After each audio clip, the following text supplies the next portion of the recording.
Here we go.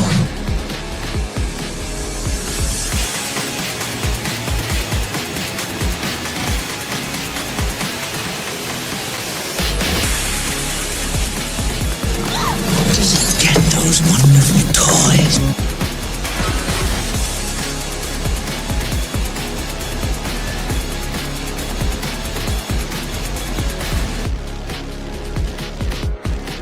Are you playing in the bathtub with your little doll? Action figure!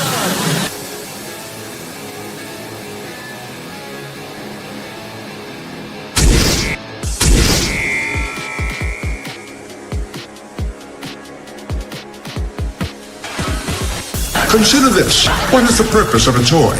To be played with. Therefore, to not play with it would be Illogical. Damn it!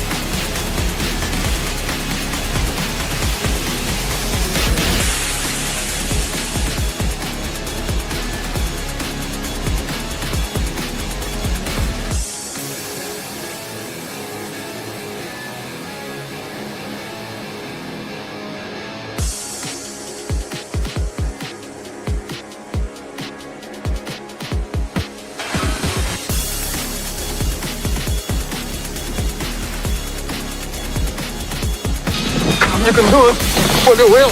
I don't want to go through life being a Wonder Wheel murderer.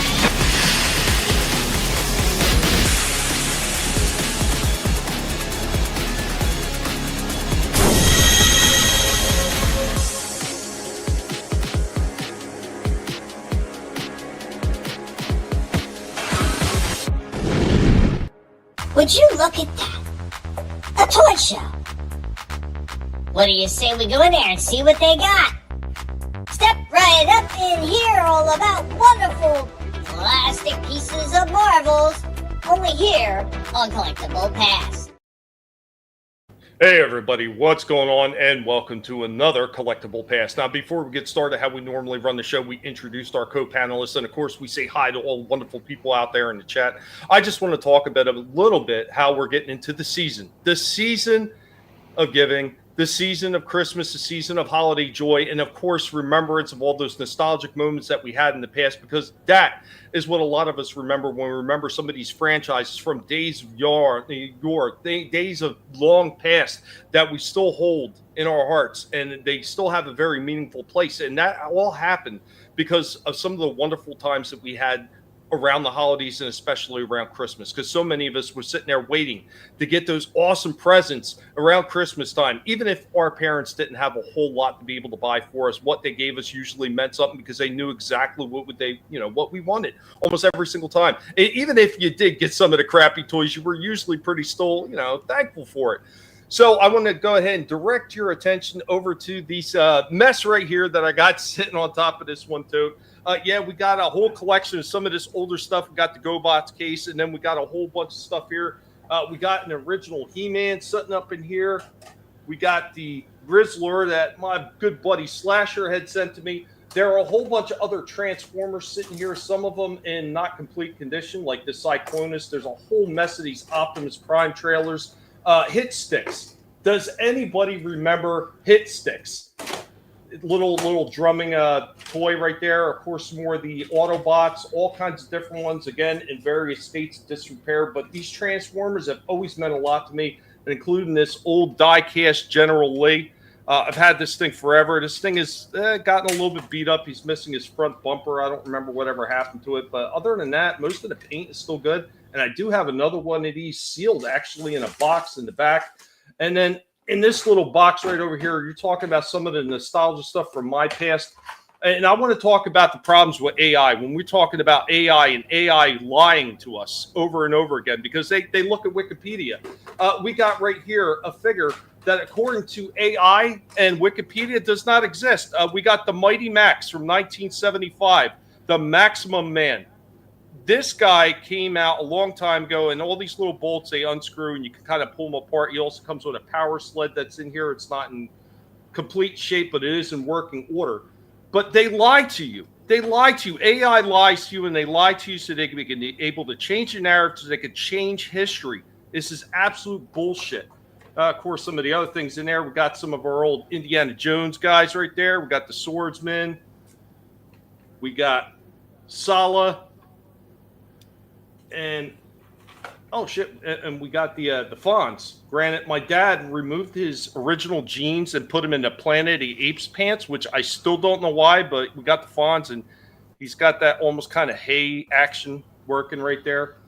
We got an old Undertaker here from the old Hasbro line, where he had the pull back clothesline action. Still works after all these years. Nice. Papa Shango as well. He's got the pull back arm action where you kind of pull the arm back and he shoots out forward. And somewhere in here, I don't know where the hell it is, but there's an Indiana Jones as well. But then I have one of these guys, one of the Wild West guys. So his legs are in another tote somewhere, but yeah, they had this little quick draw action right there, and there's a button on the back, and boom, quick draw. But these things still mean a lot to me even after all these years, because these are things that my parents, who didn't have a lot of money, still purchased for me anyway. So I am also appreciative of that, and it's something that I think we all need to be reminded of when we get into the holiday seasons, because sometimes it's not always about all the new stuff that you necessarily get, but sometimes it's about the old stuff that you got and being able to share that with friends. Like the friends that I have right here, we've got our co-host with the most, Vinnie will be dropping in when he has a chance, but we got the super fan, Adam Shulhan. Yeah, man, glad to be here. It's going to be a blast, as usual, on this Thursday Eve. Yeah, man, always is every single time. And, of course, our other co-host, we got Shifty Gizmo. Hey, what's going on? Another cool look into your massive collection there of old school toys. It's nice to always see what you got hiding away in the crevices and the inner sanctum of the guinea pig collective there. Cool stuff. Yeah, there's always so much more that I need to go through. It's it's like anything else. It's trying to find the time to be able to get through all this stuff, because there's an awful lot of it to be able to get through. So and yes, I do remember hit sticks. That they were cool. We kind of got Stripe there. This camera is on a different angle than usual, but Stripe is by the water bottle, so the piggy cam is in full effect as well. So my co-host, thank you so much already for being here. Vinnie, bring your ass, man. What the hell are you? First one in the chat tonight was RR, my buddy RR, man. Guys, this guy is awesome. RR is always here supporting, man. I can't thank you enough, Hey. RR, man. He has been here forever. There's a lot of other people I know they want to stop in when they can, but unfortunately, they got other things going on in their life. They can't be here. But I'm always appreciative every time you guys can stop in. Lurch Troll also hanging out in the house. What's going on, Lurch, man? Good to see you. Yo. Katie also in the house. What's going on, Katie? Good to see you as well. Yep. Thank you for sharing everything out earlier.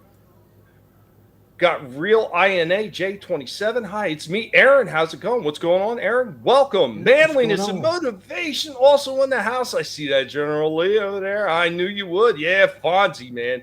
Fonzie. I still have a bunch of those, man. You dig that, General Lee, man? I love those old cars like that, man. I just love the shit out of them.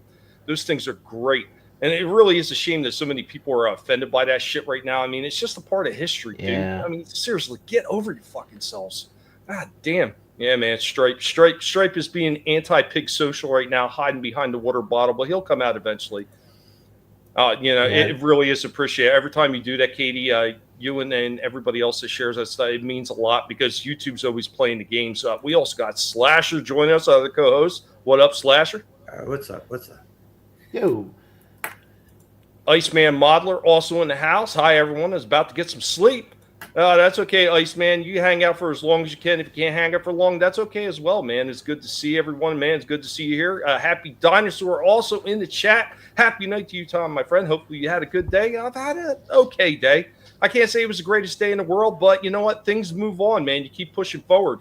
That's what you got to do. I remember the Happy Meals that had different Dukes of Hazzard shells. Man, Yep. there were so many really cool Happy Meal things back in the day. And remember the wristwatches. I have both of those, the General Lee and Roscoe's police car. And I still have the wristwatch pieces that they launched off with the ramps. And they all work. Nice. Yes, bargains for lettuce. Happy night to Slasher. Man, good to see all you guys. Remember to keep sharing the links out there. Let everybody know here. It's always the games at YouTube. They're never going to stop. 6.5, almost 7 years right now. I've been putting up with this shit, making content. My channel is much older than that, but that's the amount of time that I've been making content on my channel. And it is never end with the bullshit. And of course, as always, we're going to introduce our other co-host, the Vinnie Mac himself. Vinnie, Hey. How we doing, everybody? Hello. Thank you for being here. Sorry I was a few minutes late, family stuff. But yeah, here, and we got some pretty cool stuff, I think, to show this week. Something I've been dying to open up. I finally got a chance to, and it's going to be a pretty cool review.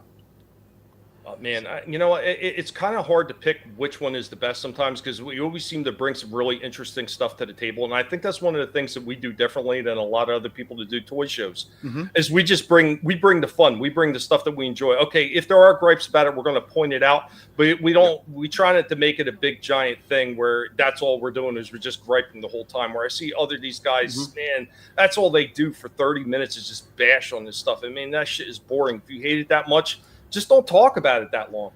Got a new action camera today, testing up against my phone to record my process for making statues. Awesome, man. Awesome. Sweet. Iceman, you got to let us know, man. As soon as you start getting that stuff up, I'll definitely stop by and swing and check it out. I got a little bit more time on my hand with the improved internet, so no problem. Happy as soon as you get back. Well, let's go ahead and let's kick the rest of this toy show off with the intro, with the nostalgia bait and everything, showing off some of the old stuff in the crate, which I'm going to be doing that more as we're getting close to Christmas time because it's just a little added incentive for me to dig some of the stuff out of the back.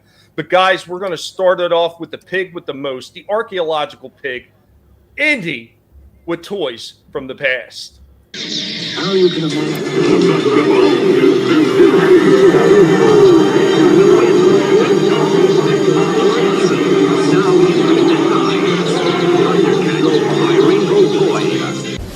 Greetings, humans.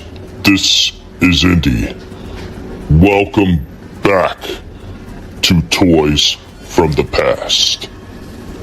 Today on Toys from the Past, we'll be trying to score as many times as we can as we talk about this next toy line. We will be talking about starting lineup. Now, the starting lineup toy line was originally launched by Kenner in 1988, conceived by former NFL player Pat McGinley, and continued by Hasbro after the company acquired Kenner in 1991 until its discontinuation in 2001. The figures featured popular athletes from various sports and came with collector cards, evolving to include different series, and after a hiatus returning in 2022 through a partnership between Hasbro and Fanatics. Now, the inception in 1988, the idea for starting the lineup came from Pat McGinley, who noticed the lack of action figures for athletes in the toy market. He developed the concept with Kenner's Bruce Stein, and the first figures were released that year. The initial 1988 line focused on baseball, football, and basketball, and included a collector's card with each figure. The figures were about 4 inches tall with poses baked in and came packaged on blister cards. The line expanded to include hockey in 1989 and later other sports like auto racing, boxing, track and field in 1991. Hasbro acquired Kenner, which led to the production of starting line of figures under the Hasbro brand. And along with the more traditional 4-inch figures from 1995 to 1999, when Kenner was still a brand name under Hasbro, they did produce starting lineup dolls. These were 12-inch versions of those starting lineup figures. And in 2001, the line was discontinued with the 2001 baseball series. Factors such as overproduction, the rise of the internet, and competition from other collectible figure lines contributed to its decline. And in 2022, after a 21-year hiatus, starting line of figures returned in September of that year. Hasbro partnered with Fanatics to relaunch the line. Guys, did you have, or did you at least remember seeing the starting lineup figures when you were out there looking for some awesome collectibles. Thank you for joining me, Indy, on this Toys from the Past episode. I still got a couple of my starting lineup figures. Yeah, I remember all those. Right? I had one. I had a Fred McGriff Toronto figure.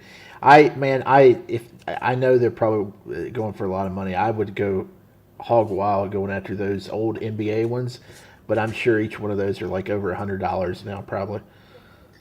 Well, every time I would see Yankees ones, they never had them with the fucking the white uniforms with the pinstripes. They would always have the road grays.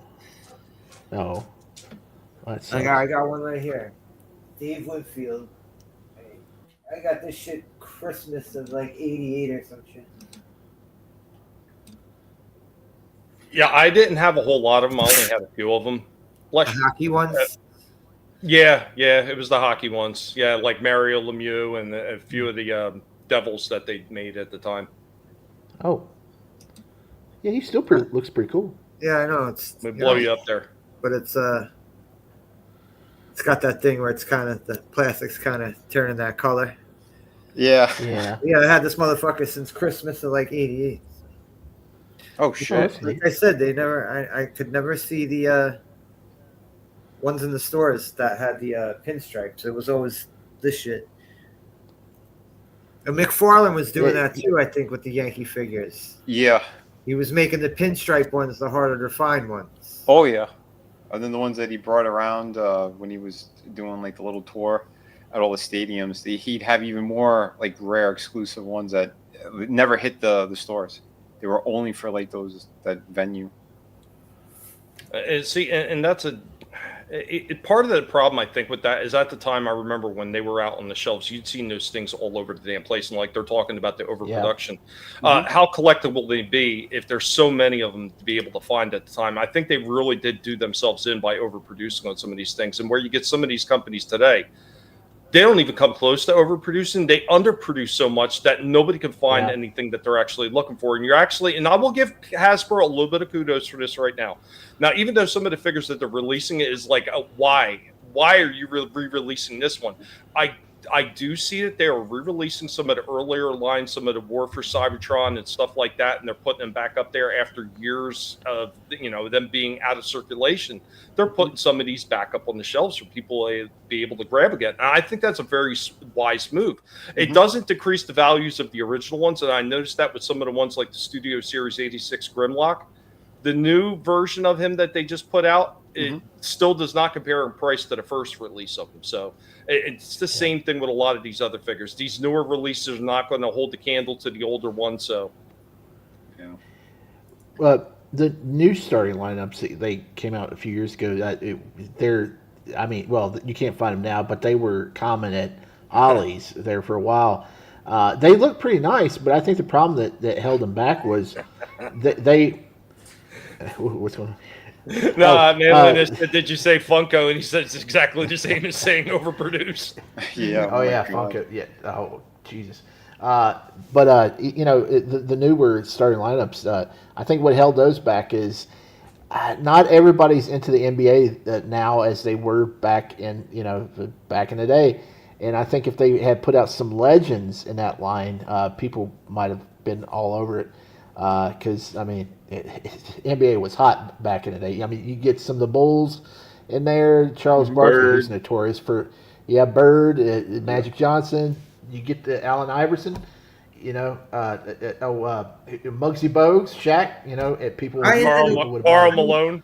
I ended up getting a couple in '98 because it had my favorite football player. It had him in a 2-pack, and I didn't realize that starting lineup was even lasting to '98. I thought starting lineup was done by like the mid '90s. I think probably they phased them out in regular retail. You might have probably could find them in like Toys R Us and maybe even like card shops. And card shops probably carried them, a lot of them. But I didn't see them either in like regular stores like Kmart and and Walmart later in the 90s, they seemed like they were only there like in the late 80s and early 90s for me. Well, right towards the tail end, I remember seeing a lot of them at KB Toy Store. Uh-huh. Mm-hmm. That's at a massive discount. Oh yeah, big time. Yeah, they were just trying to get rid of them. Yeah, because I think Tord got the license. I think I don't around, even think they were expensive 2000. when they were first on the shelves. They couldn't have been more than like $4.99. Like that had to have been the most you can charge for these fucking things. Yeah, they were going for originally I think it was like $6.99 and eventually they were up even to that's too much. They were up to like $8.99. But I mean, as far as like losing the light, they never lost the license to Tord because they brought it back in 2022. No. Tord when he was releasing, Tord was doing his own sports shit. Okay. Todd didn't have. It wasn't the license thing. He didn't have the license for the actual like Major League Baseball and all that stuff. He got it a little bit later on because a lot of his earlier ones they don't have the logos and stuff on them. Yeah, he got like early 2000s. Like they started having like the actual teams. Yeah, it was like 99 or 2000 is when he started putting out his own stuff, and then he started landing the deals. I think NFL was the first one that he got the official. They gave him the official on. I had a bunch of the hockey ones. I gave those to my friend.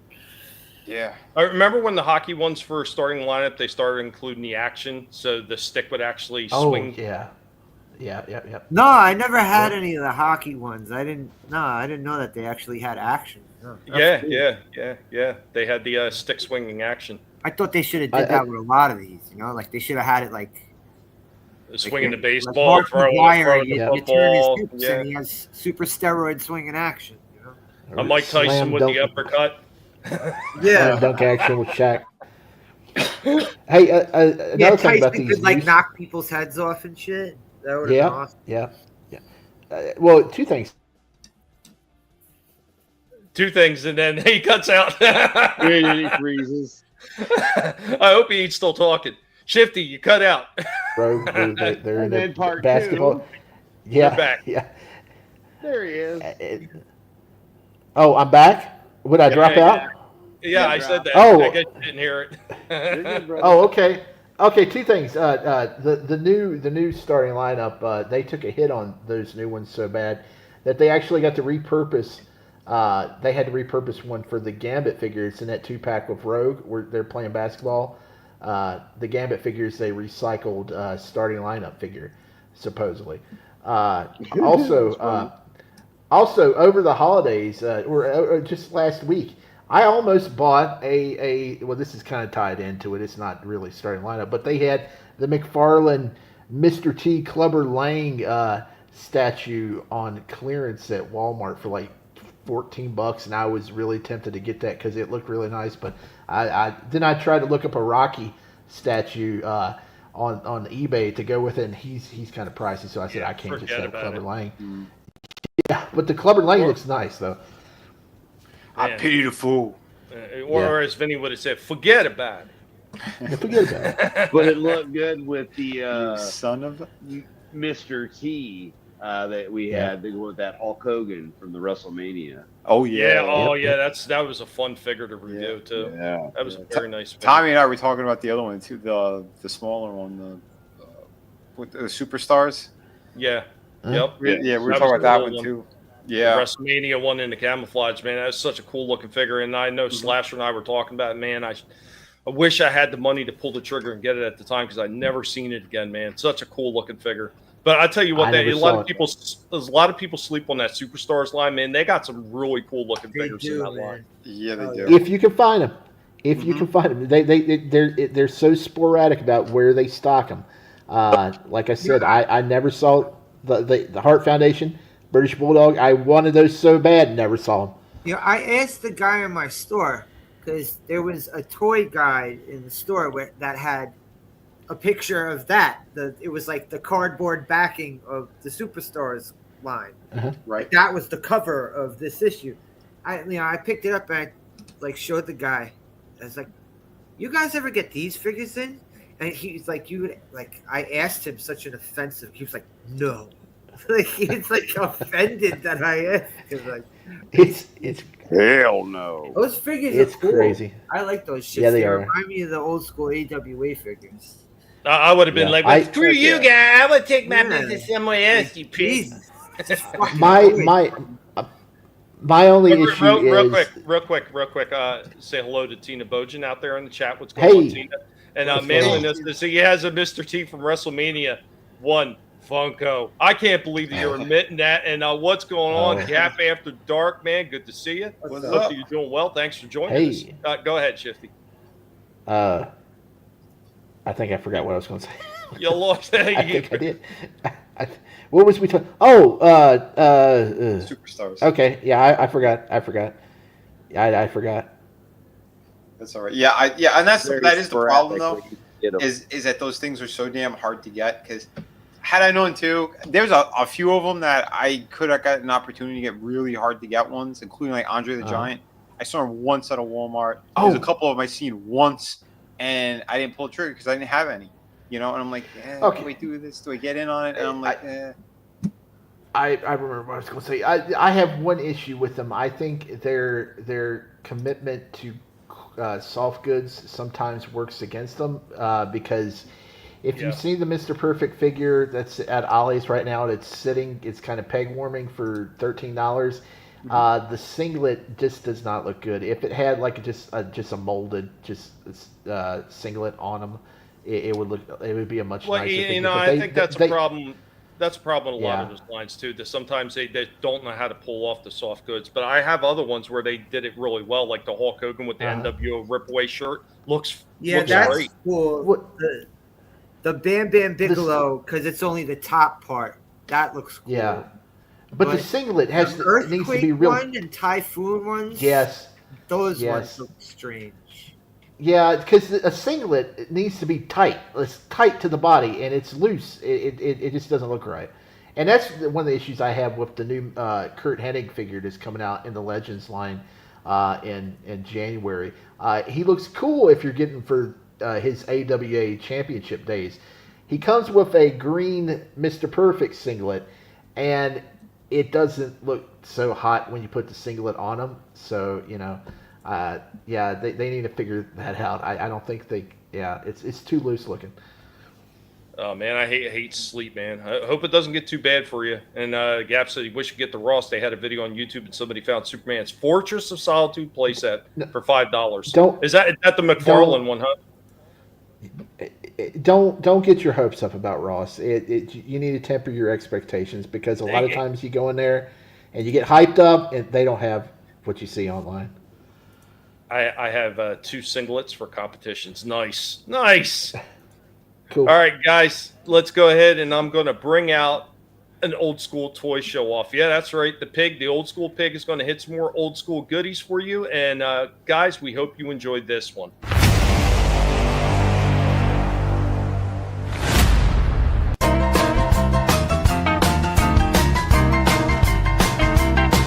Back for this old school toy time. So we were digging in one of the crates in the back and we found another one of these. We've shown one off before, but we had a few of these. We got another one of those 1984 LJN Hulk Hogan figures. Yeah, this one is a little bit worse for wear. A lot of the paint has worn off this thing, but for the most part, he's still in one piece. And from 1999 WCW, we got one of these little Macho Madness thumb wrestlers right there. So yeah, little thumb wrestlers. You get a few of them and you wrestle with your buddies. But there you go with the thumb wrestler from 1999. We also had a few of these guys sitting in the back. So when I remember, these are actually like these gremlin-like characters that came packaged with Black Star. Just don't recall my brother or myself having any Black Star figures, but we got a couple of these gremlin-like guys in there. And from 1984 from Panache Place, we got this really horrible looking blue line from Voltron. Oh, these things were just so horrible looking. The mouth did move a little bit. And of course the head moved because it's part of the transformation. Voltron, the big selling feature of this one is they all came with the cockpits and they came with a pilot. But for some reason we got Keith in this one. Was that Keith or was that I forget who that was with the red. No, Keith had the black one. But we got this one right here. And with just a few moves on that one, it kind of becomes a leg. This set was pretty horrible back in the day. It was definitely a downgrade from what Bondi had done and then licensed off to Matchbox. And from 1977 from Star Command, we got the Staroid. This guy actually took batteries and his eyes would light up and the radio would work. Unfortunately, this one is not working anymore and his arm is kind of missing. It looks like it just popped off. It may actually be in the crate and his back plate is missing right there. But 1977, all things told, is actually surprising it's in this good a shape as it is. The last thing we're going to be showing off from 1980. I don't have his accessory with me at the moment. It is somewhere in the back, but we've got the medical droid. The 2-1B medical droid.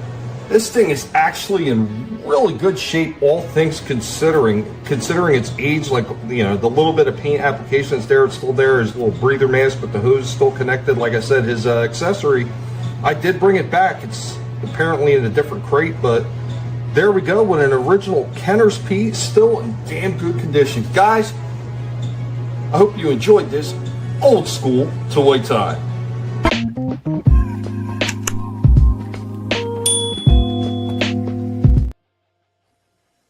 Nice. Yeah, man. A lot of good stuff there. Yep. Dude, you know, and to this day, yeah, the 2-1B, got him. I had the other medical droid too with all the arms, and I think I might still have him. He might be in the back somewhere. Excellent segment. Thank you. Yeah, I try to bring these segments back around every time I get a chance to dig through some of the crates, have a little bit of fun with this stuff. Yeah, no problem, Slasher. But yeah, man. Guys. Yep. Oh. Or if it's still about Tommy stuff, yeah, go for it.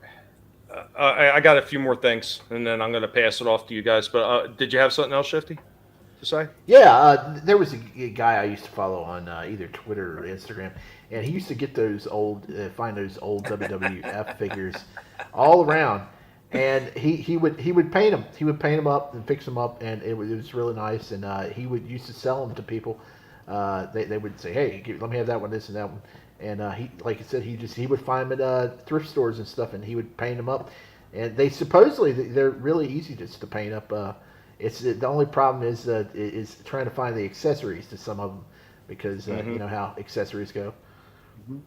Yeah, unfortunately, yeah, they would get lost really easy. But I was just watching a show recently. It was Galaxy something. I forget what it was. It was like the whole history of Kenner Star Wars, and it really interesting. I found it on Tubi. So if you ever want to watch about Kenner Star Wars, like all the stuff that they had to go through early on, where they didn't even have access to the models or nothing like that, and they were basically going to the movie theater and just snapping shots while in the movie theater of ships and everything else to try to get it kind of close. Watch it is really good. It should be easy enough to find under there. It's been popping up in the featured feed and everything like that. So really cool little, I guess, documentary on that stuff. But guys, it might have been. I forget. It's something Galaxy or Galaxy something. Dan, what's his face is hosting?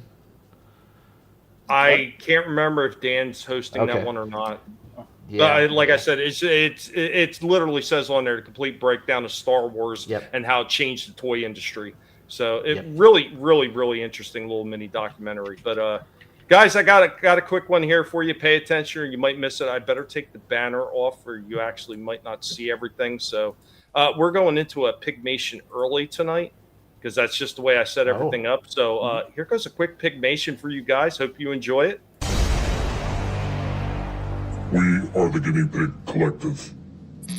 All will be assimilated. Resistance is futile.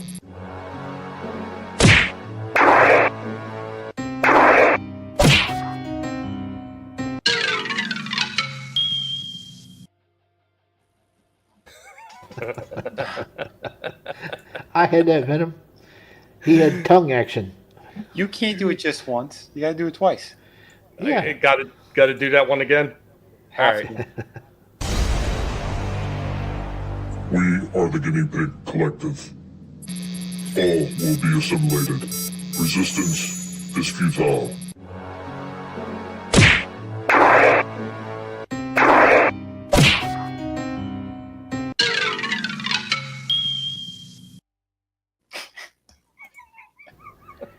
It's always better the second time for some reason.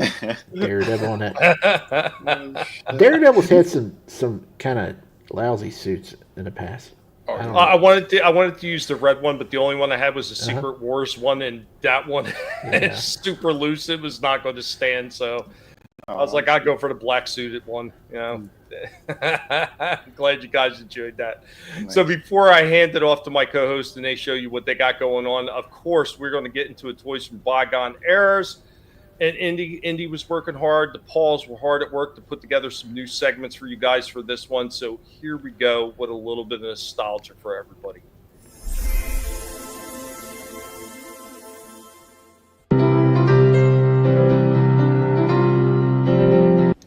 I am your Professor Indy of the Guinea Pig Collective.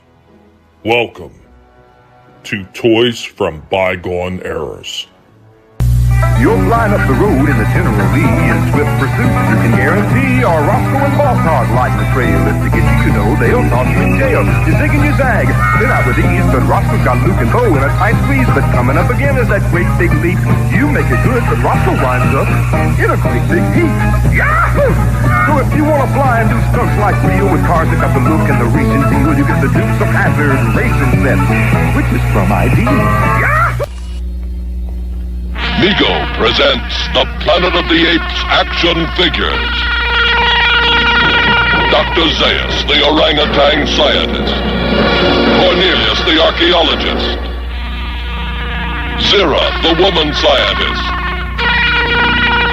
The soldier ape. And the astronaut. All Planet of the Apes action figures sold separately by Mego. I need another leg. It's Kenner's new Star Wars droid factory that you put together to make your own droids. Jawa action figures sold separately. Hey, I made R2-D2. You can make your own droids or follow the droid maker blueprints. By switching different tops, arms, and legs, you can make hundreds of droids, up to 5 at a time. The movable crane swings parts where you need them. You can even make droids with wheels. Gotcha. The Star Wars Droid Factory. Jawa action figures sold separately. New from Kenner.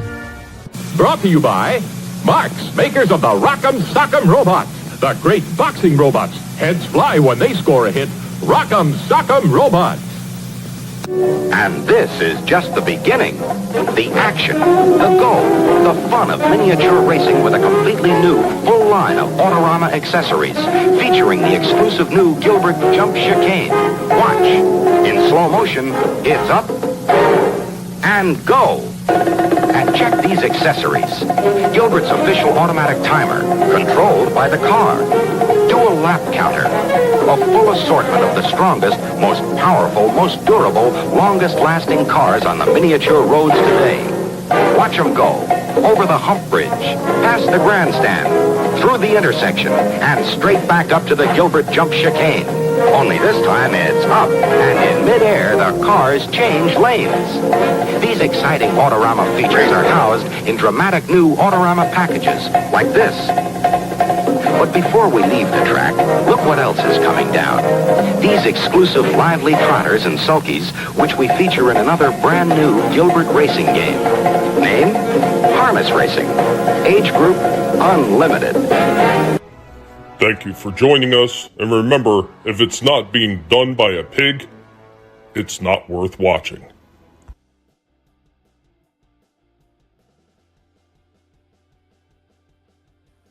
And there we go with our Toys from Bygone Eras. Yeah, and it's funny, I've got a few of those. I've showed off the Droid Factory once before a long time ago. The Jawa was actually sitting on the shelf right above me, and I still have that Dukes of Hazzard racing car, that slot racing car. Very cool.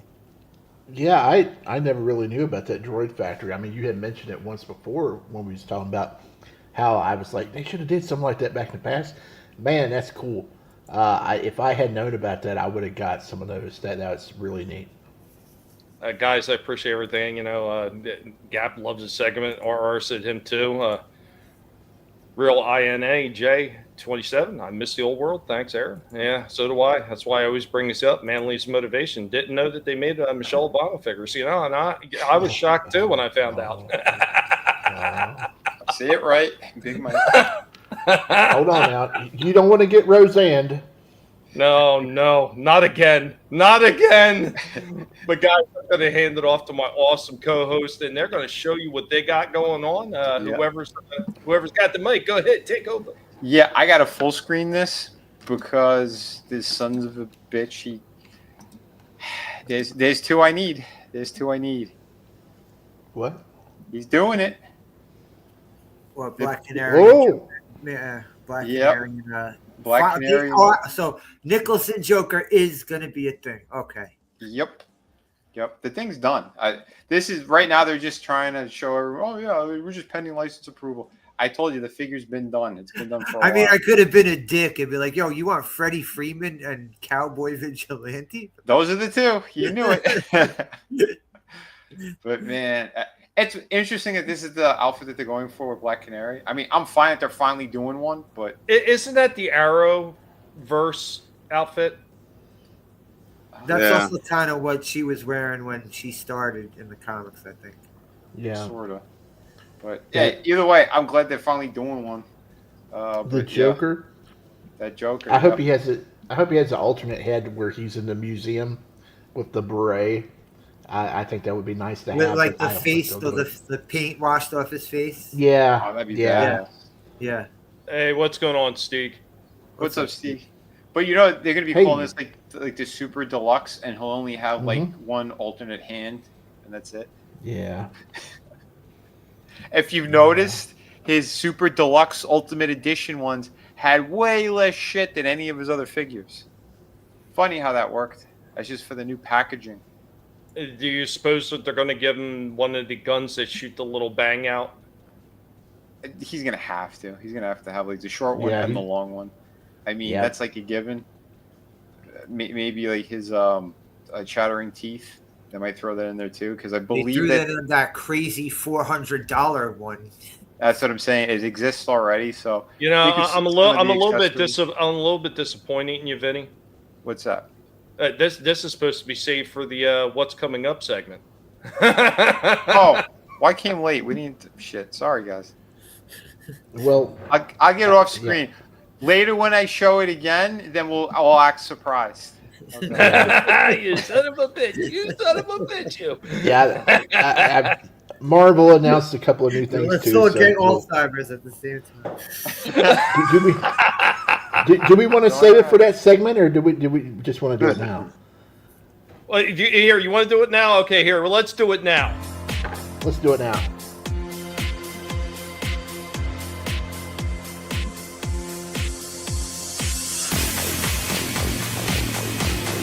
Here you can look, browse, peek, touch, feel, taste, smell, do anything you want, take all the time you want. Nobody's going to pressure anybody around here. Wow! That's a low price! I'm sorry, did you say something about a low price? Wow!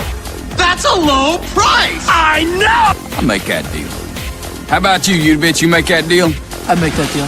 I don't blame you. Damn good deal. I'd buy that for $1. Shoot. At that price, Burnett can scream all he wants. I find your lack of faith disturbing. Come on, what's going on? The whole order's been prepaid. Sold. There you go, Shifty. Guys, look what they finally did. They finally did the Joker and Black Holy Canary. shit, dude! You were Whoa! talking about that. I can't believe that they're finally. Vinnie, Holy is that crap. Jack Nicholson Joker? Yes, What that the is hell? Freddie Oh my Freeman. god! And Look the at vigilante Jack Freddie. Nicholson from Easy Rider? Holy crap. If you Dude, take have we that ever head- seen that outfit on Black Canary before? No, I don't think From so. her when she started in the comics. Hey, who are these other characters here? I think this guy says. I'm remembering I think- his great I word think for word. This guy's magic word is The Rock, and he turns into Shazam with blue. It's crazy. Holy crap. The thing that's the kicker, and you guys probably can't see it from here, right here, it says that all these figures are going to be in the $35 range. Yeah, each. He knows what the fans wanted, and now he's going to milk them. Yep. Yeah, he's going to milk them. Yep. Dear. And by milking them, he's adding more wallet. But yeah. Yeah. What you got there, Shifty? Yeah. Yeah, look at the statue. They Paternia had us on today. Look at that statue. Yeah, that's pretty nice. Yeah, her feet are way too small. And those legs are way too long. Yeah, she's got. I don't care. I know. It's the Campbell drawing. I don't care. It's Campbell nice designed so many of these. And again, his style, yeah, if you're getting his style, like, yeah, that's fine. Go for it. But, yeah. I mean, yeah. I mean, nice to look at. Also, it's about $200. So, you better, yeah. Red Hulk, Red Hulk. I don't know who this is. I think it might be Elektra because she got size. No. It's not Elektra? Well, why the hell does she have size? Yeah, she doesn't. She doesn't. No, she shouldn't have. That's Jennifer. That's Oh, no, not Jennifer. I'm sorry. Betty. Betty. Wow. Yeah. Okay. That's who. I was reading the storyline where she popped up in, and she looked badass when she did pop up. But when they revealed it, I'm like, yeah, it wasn't much of a reveal, to be honest. Very predictable. Okay. But she was pretty cool. The red She-Hulk was awesome in the comics, although they didn't do it accurately. That figure is about 90% reuse. The only thing they changed was the head and the chest piece. Yeah. That's it. Yep. A Gap After Dark coming in hardcore. So, I mean, this actually requires, I think this is a pretty good one. What car is that coming up? Creep. Drive-by! Yeah, we got our first drive-by comment of the night. Gap After Dark. Is Red She-Hulk supposed to represent Women's Monthly? Friend. I don't know. Maybe. Possibly. Can we get a verdict from one of the ladies in the chat? Oh, Jesus. We are cruising for a bruising over here. You ready for the next one, Shifty? Yeah. Still a nice looking figure. That looks dope. I was about to do. Yeah, that's awesome. I got a review with the original body of this thing coming up. What's his? What is that plastic?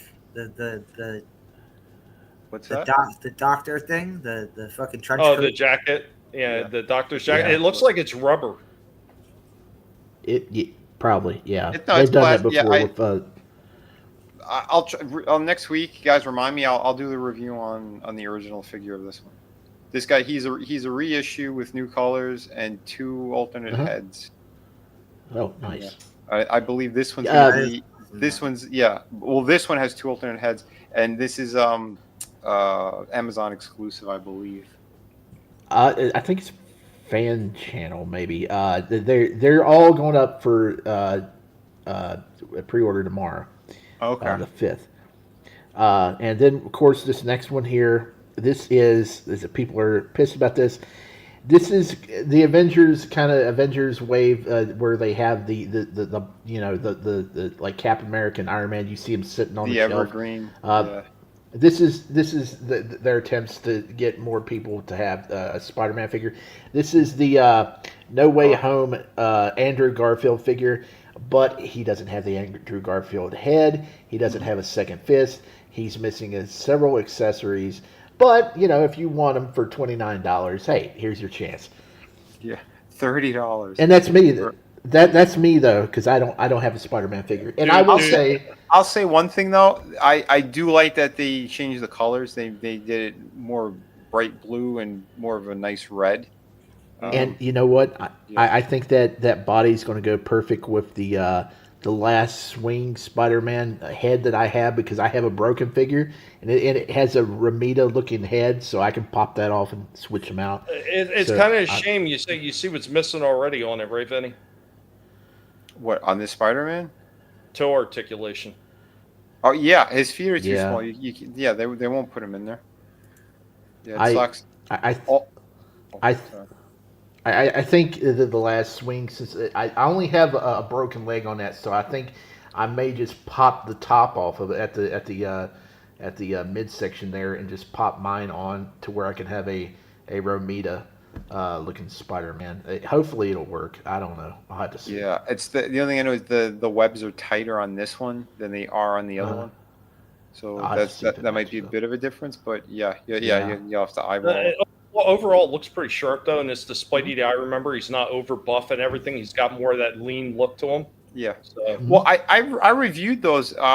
Those figures were really nice. They had the Toby one, they had the Andrew Garfield one, and then they had the Tom Holland one. And yeah, the Andrew Garfield one, I really liked that one. I thought they did a nice job with it.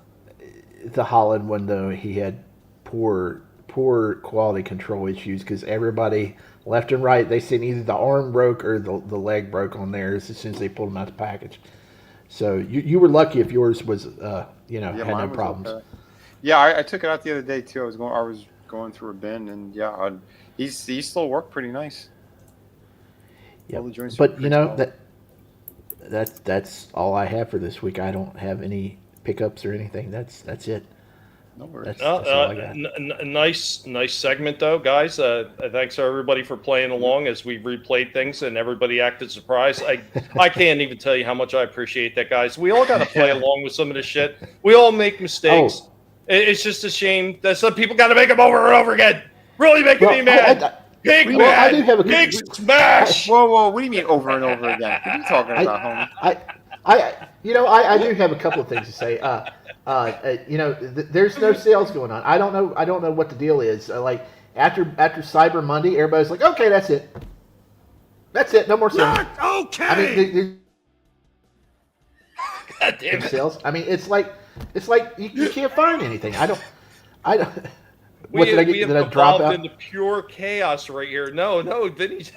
What's going on, Daytona, man? Good to see you. I haven't seen you in a while. I hope you're doing well, man. I hope your holidays are going well. Good to see you again. YouTube deleted my channel. Damn, they're at it with everybody, dude. They are at it with everybody. Oh, what they did to Cole Value. Yeah, what the hell's going on? And I've been, and this is one of the things that I don't want to get in a long rant about this because this is not the show for it. This is the toy show where we're going to have a lot of fun. But I will say, YouTube has been at me for over 6.5 years with the bullshit, and I've been talking about it nonstop. I've talked to bigger creators before they were really big about the bullshit that YouTube is pulling on me. And you know what? I got completely ignored. Oh, you're not doing good enough. Yeah, maybe your content's not good enough. I mean, that's the type of attitude that I got from some of these people. Now that it's happening to them, I'm supposed to boo-hoo for them? I'm sorry, I'm not. Tollbat did nothing wrong, though, man. Free the lizard. You people, you sons of bitches. I agree. I just for an extra button on that one. They stole the last 2 months where I had super chats. They stole it. It didn't pop up on my AdSense thing. What? Well, there's something we're going to be talking about after the show that Shifty was telling me. I think might be kind of interesting. May find. Yeah, and if that's the case, there may be some tasty things to treat for YouTube. Yes, maybe getting a little bit of the old ultra nasty from the piggy. Yes. Oh, you're scaring me here. Yeah, you're scaring me. Voice. What the hell are you doing there, Tommy? That's from, in case anybody's never seen it, that's Clockwork Orange. It's the one guy that was in charge. I think he was like the parole officer for Alex the Large. No, sir, I don't like it. Don't like it at all. Nope. Hey, big channel. There's a lot of them doing it. Go ahead, Shifty. Before we move on, like I said, the sales they just disappeared. I don't know why they. I mean, we got like almost a month before Christmas, and a few weeks they can still have good sales, and it just seems like after Cyber Monday fades away, they're like no more sales.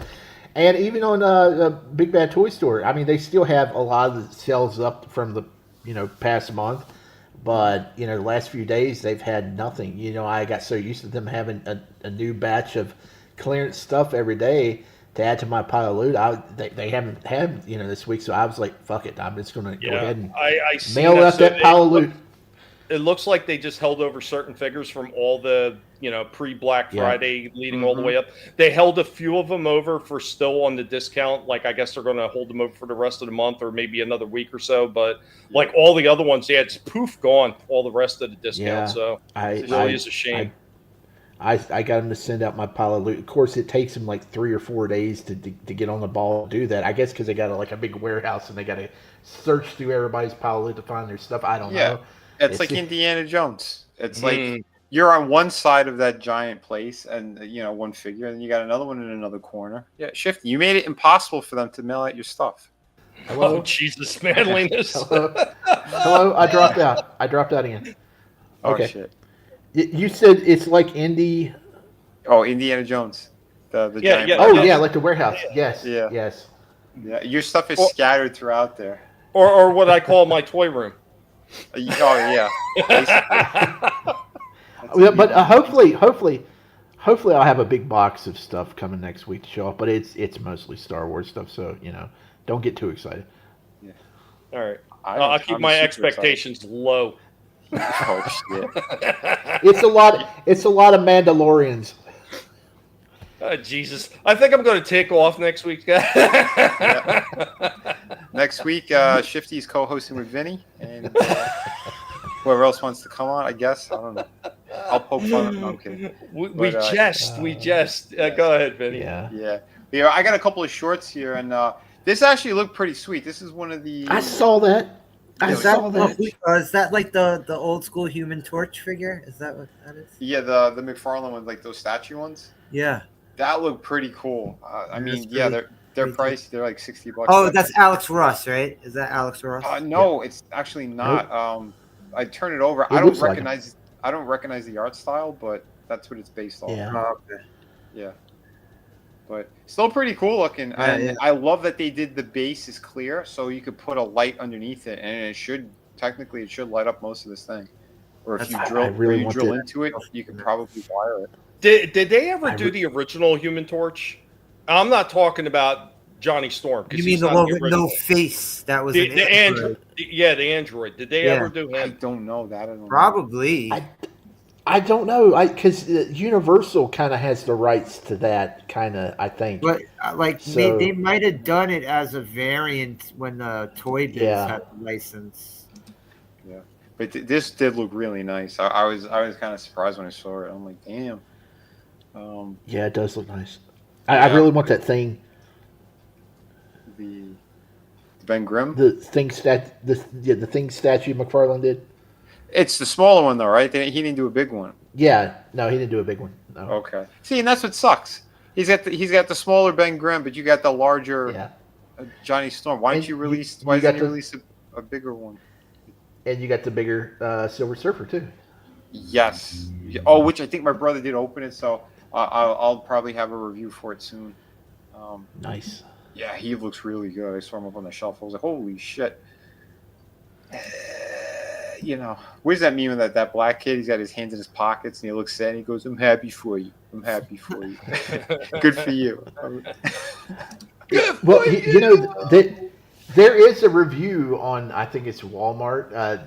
They're saying that one of the people that got that Silver Surfer statue, there's paint chips on it, so it may not have a very good paint application on that statue. But I don't know. I haven't actually got it out the box and seen it. I haven't bought it, so I'll ask him. I only took a quick look at it up on the shelf, but it looked immaculate. I didn't see any problem with it whatsoever. That big one. The one I saw looked great. Yeah. Nice. Speaking of Silver Surfer, I might as well show this. Hold on. You got it? Well, hold on. I'm waiting for this stupid thing so I can unmute it. There we go. Because you gotta listen to what I. And granted, I was very heated when I was about to review this thing, but I'll tell you what happened afterwards. So here's Silver Surfer. Yeah, I think they have them at my store today. Did they make two versions? No. They did. Well, they did in the last one, the Walgreens exclusive. There was the Obsidian. I'll have to see tomorrow. I'm going back there tomorrow. Yeah, there's the silver and the Obsidian, and they're re-releasing the Obsidian one in April, I think. Okay, but yeah. Listen, what I gotta say. I got a little heated here. Surfer at GameStop, and got home and realized he was missing something very important. Oh no! No, he's on it. Oh wow! He's on it. No, isn't that's not at his feet? It's not on his feet. These companies are ridiculous. No, it's supposed to be across. on a separate tray behind them. Oh, it's taken out? Never put in. Never put. This is factory sealed. I pre-ordered this guy because I didn't want to miss out on him. Yeah, I got pretty damn upset. When you showed it from the top before, I thought it was under his feet. That's what I thought. No, oh God! Now you got me. Yeah. Now you got me wondering about mine. I'm pretty sure I got a surfboard in mine. Hold on. You're paying an arm and a leg, and this is what we're getting. We're getting this kind of bullshit. I'm gonna have to bring this thing back, but awesome. Way to go. I guess 2025 is the year I'm gonna stop getting these damn things.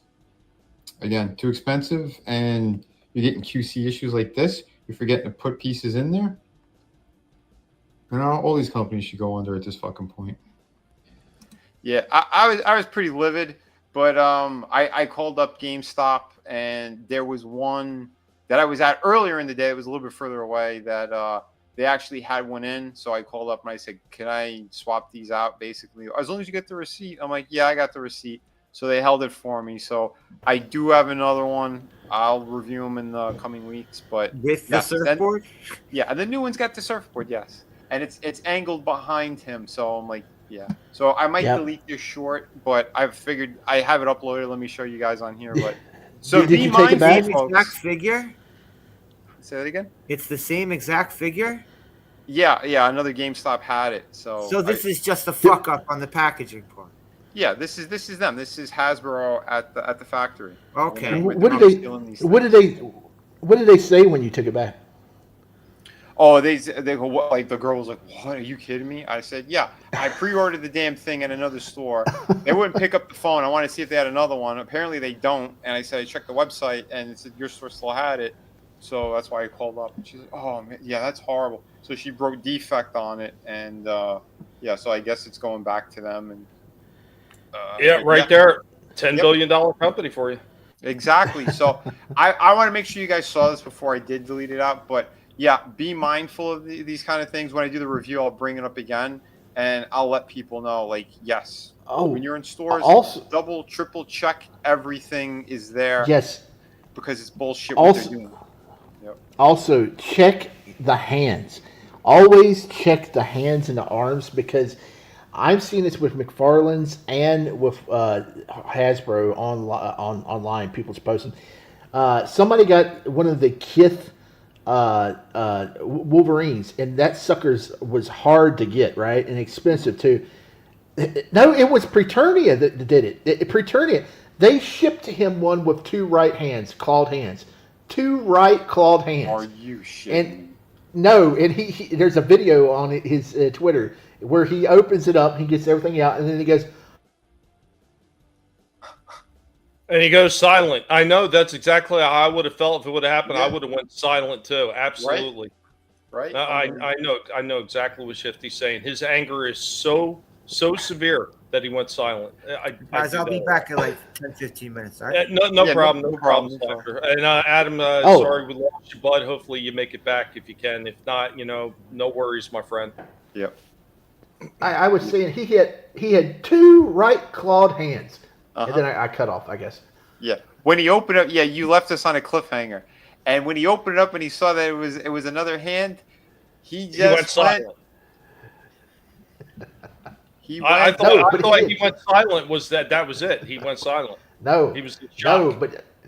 I'm serious. And this happened to it was the lion-headed Superman. People were getting the two right arms in theirs, and it's like, what? How does this happen? Yeah. Oh, it's crazy. It's crazy. Well, I'll tell you right now, it's because the workers in the China aren't getting paid enough. They're sleep deprived, and it's like these things happen. I can't get into details because we'll probably get nuked. But it's not good. It's not good. We'll just leave it at that. But good. Very bad. Yeah. People, be mindful. Oh yeah, when you get these things, 'cause I'll tell you right now, if they had sold out of this guy and I couldn't get him, I think I would have stopped completely collecting these. But I'll still get the handful of characters I still like and still enjoy. But yeah, be very cautious, because that day I was seeing red. I've seen it plenty wow. of times for Hasbro in the past with some of the Transformers where pieces were missing. Like, and I've mentioned before, it was a Dreadwing or Darkwing or something like that. It was one of those two from the ones that that formed together to make the Super Jet. One of them was just missing a whole freaking wing inside the package, a sealed package. And I was like, I called the Hasbro, and they're like, "You got to be kidding me!" I'm like, "No, I'm not kidding you." Luckily, they had more, and they were able to send me a brand new one. But it was just like it's something that never should have happened.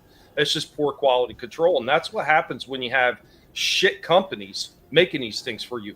I know that they say it costs a lot to do a lot of this shit, but you know what? They're still paying for the molds and everything like that. If you bring that shit back to the States and make it, you can actually pay attention to what kind of quality your products are going to get better. And, people will probably be more interested in buying it too. A lot of people think that, well, if it says made in the USA, who cares? No, there's a lot of people that do still care about that shit. Yep. That's crazy. And yeah, man. Dude, you are right, brother. Yeah, don't make Vinnie angry. You won't like him when he's angry. Somebody went to Ross. Yeah. Oh, okay. So yeah, we got a couple things I want to show here for sure. And apparently they are getting new items in or restocking. Are they at yours? Apparently, yeah. So yeah, I'll play. I got two different Ross videos, so I'll show you the first one. I didn't go this week, so I don't know. Gargoyles for my friend William, but seen Hudson, which I've never seen before. Yeah, my friend William in Australia, he's looking for Lexington. Still can't. I never seen him yet, but they've restocked a lot of these. Lexington. Plenty of Goliaths, the Sega version, which I still need to review. Kind of cool that they are. Brooklyn, I've seen Hudson, Demona. I haven't seen Broadway once, but I haven't seen Lexington yet.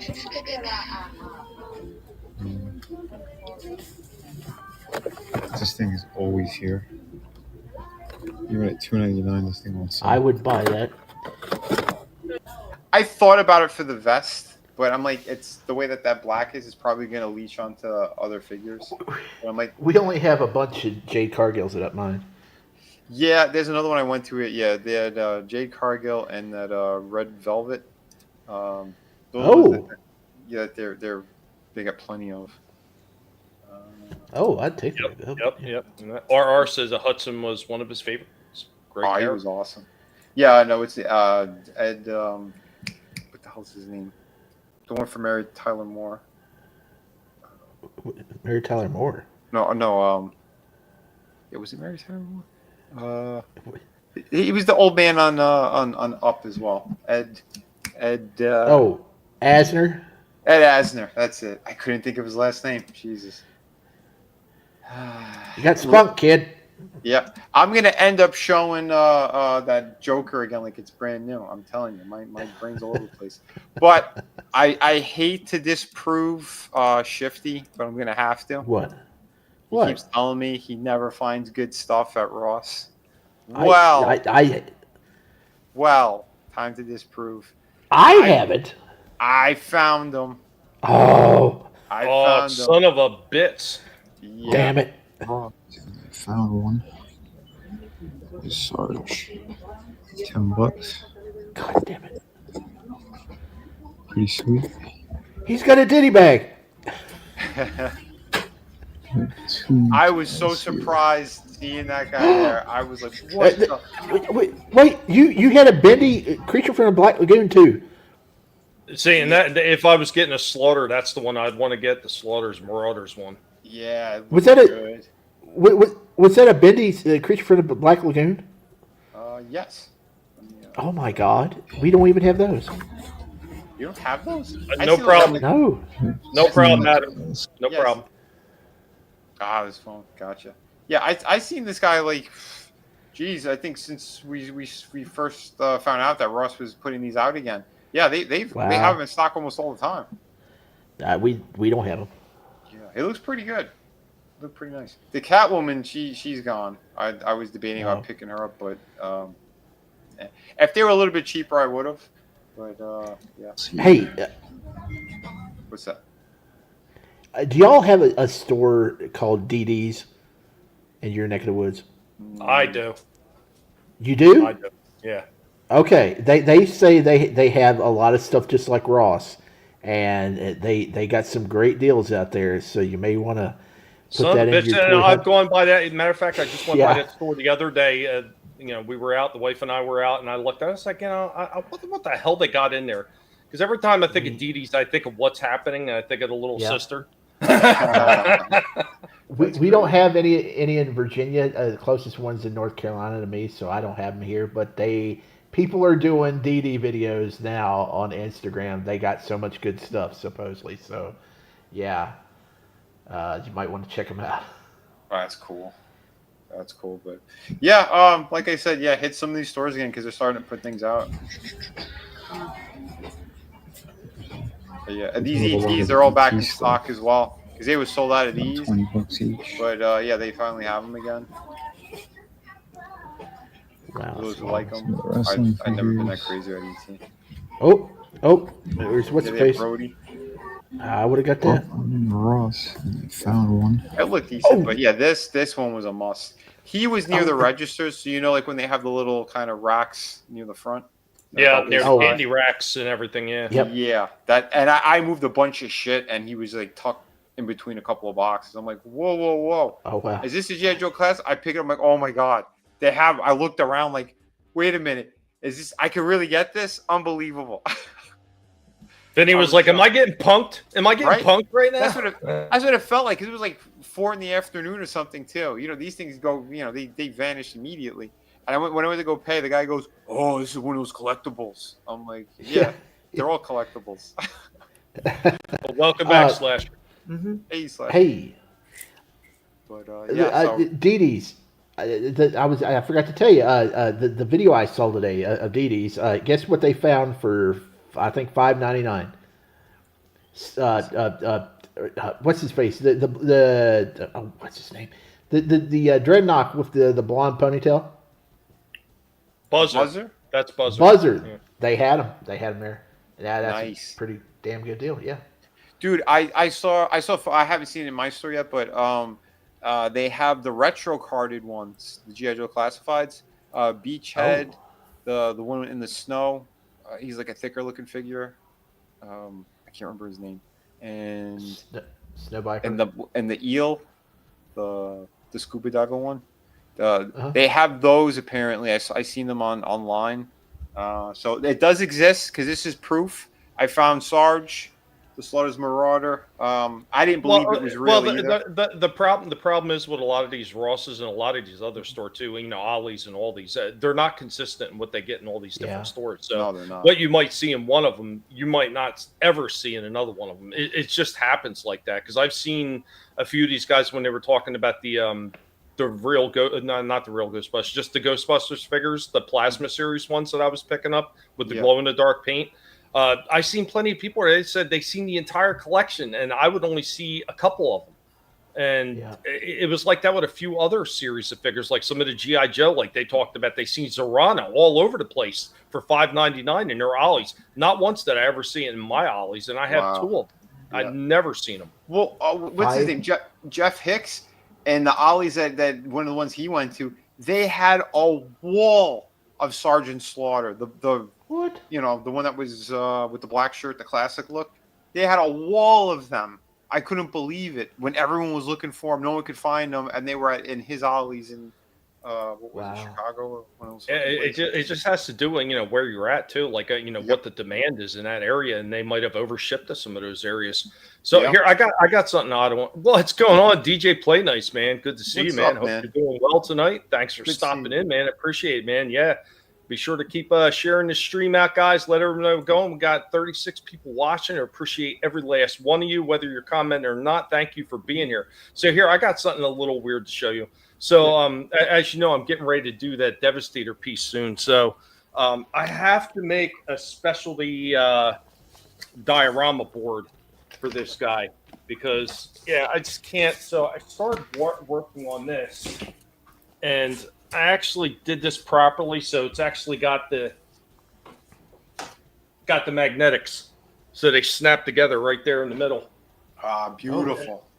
I created little dirt stands for it that just kind of toss them in there, So when I put the Constructicons in there, they'll have like little dirt blocks and everything that look like they're pushing around. Really easy to make. You know, obviously the foam board's simple. All I do is take excess foam that I had that was in packaging, hit it with the heat gun and melt it down in whatever shape that it took. That's the shape it took. And then freaking just spray it, man.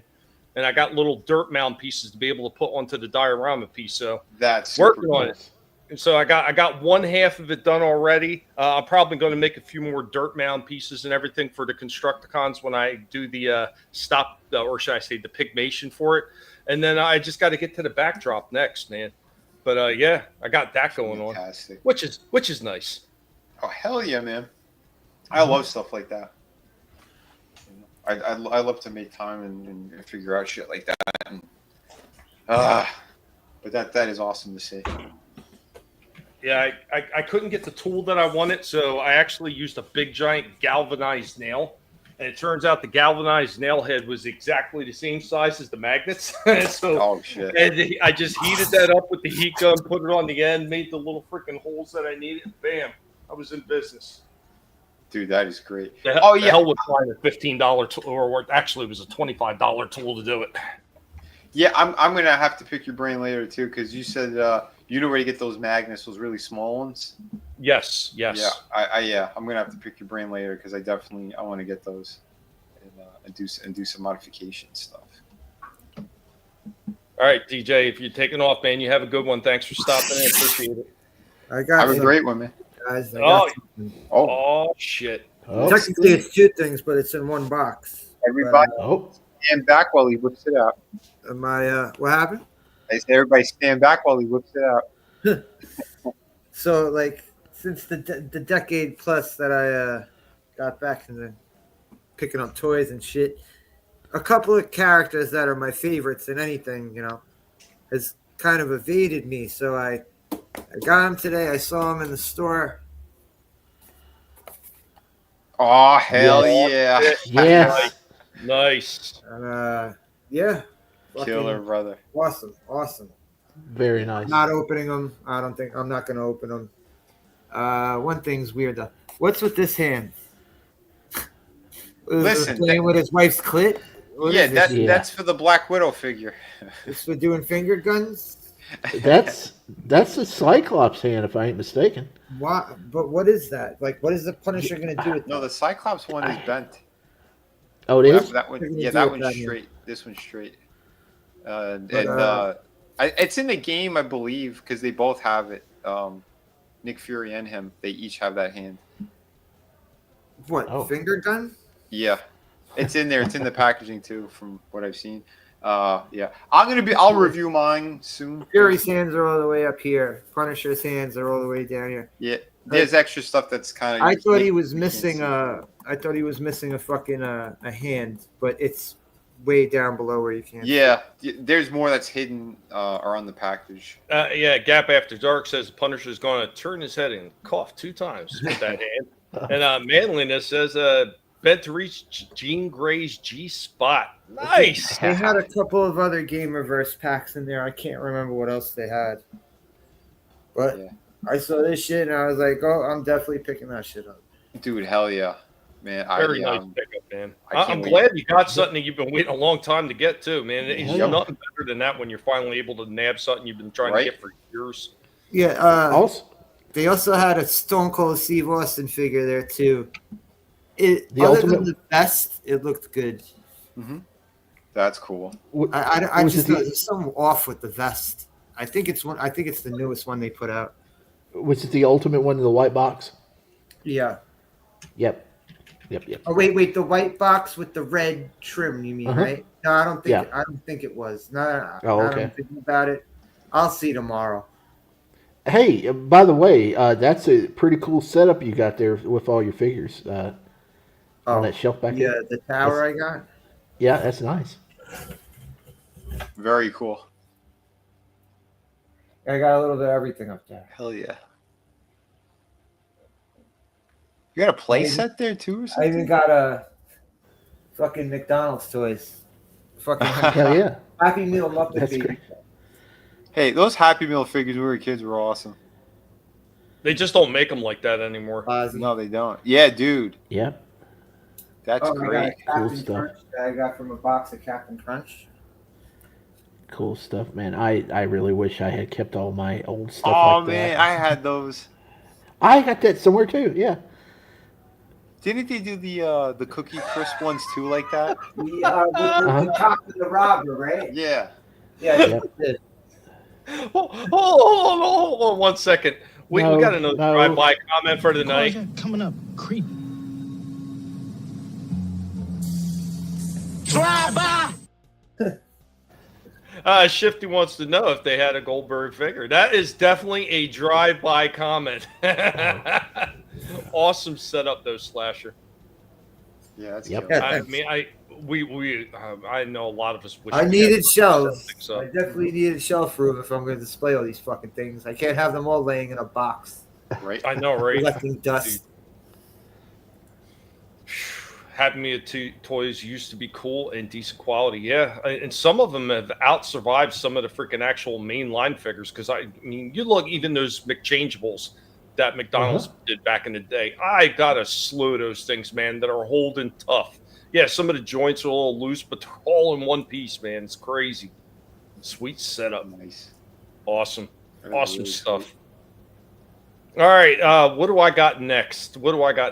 I've got a repair shop video for you guys. So this is another one that we were digging in crates. We're trying to find some more interesting stuff to be able to pull out. And I found something that wasn't working. So the Guinea Pig Collective went into full-on repair mode, and we got this thing kind of working again. It's going to need a little bit more love and care because, unfortunately, the way this thing was left in the box. But let's go ahead and get into the Guinea Pig Collective repair shop. We are the Guinea Pig Collective. All will be assimilated. Resistance is futile.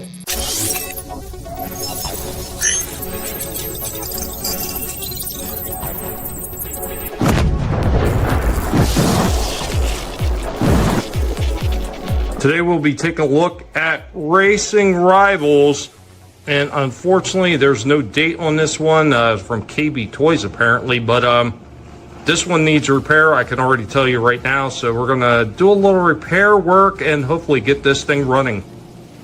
Unfortunately, with some of these older toys, you're gonna wind up getting some corrosion in there. Batteries explode, people don't take them out, so you have yourself a nice little mini Dremel or etcher. Just get in there and start just grinding away on that shit.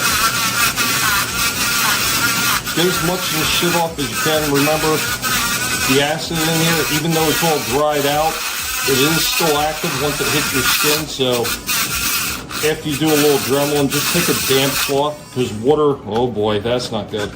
See, that's how bad the corrosion got on this one. It actually broke the contact point. So this thing is finito. There's no saving this thing. But you would just use the water to deactivate the acid, and then you can go from there. Unfortunately, this guy is one dead soldier. I don't think there's anything I could do with this.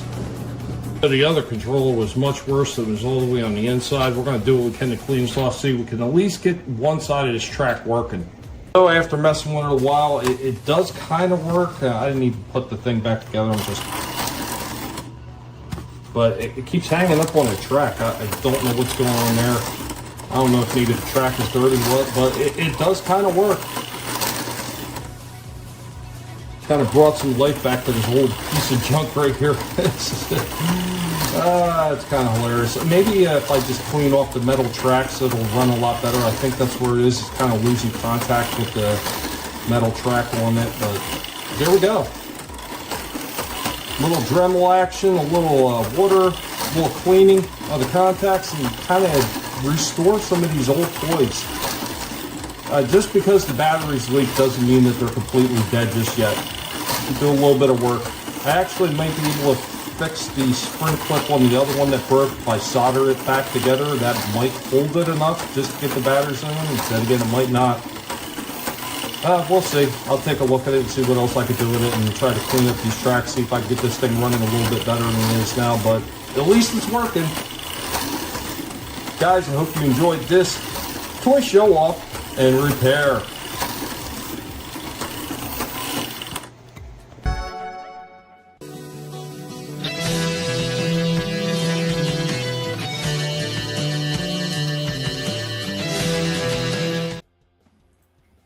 Yeah, so there we go with that one. What's going on? Johnny Lawrence Gaming up in the house. What's going on, man? Good to see you. TL29 also in the house. What is up, dude? Man, good to see you. Yeah, it is a win. It's going around the track. Yeah, and I know that one clip broke. Like I said, I might be able to solder that on, or maybe I could find a replacement clip for it. It's a possibility.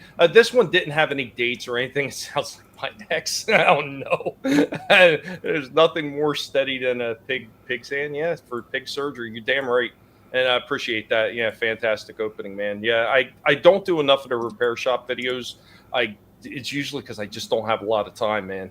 But yeah, it was nice to be able to get this one kind of working again. I have some old Lord of the Ring Burger King toys. It's the same thing. I got to get in there and do some surgery and clean up contacts because, yeah, unfortunately, these things get stored with the batteries still in them. And those batteries, man, I don't care what kind of batteries they are, they're going to blow up, except one set of batteries.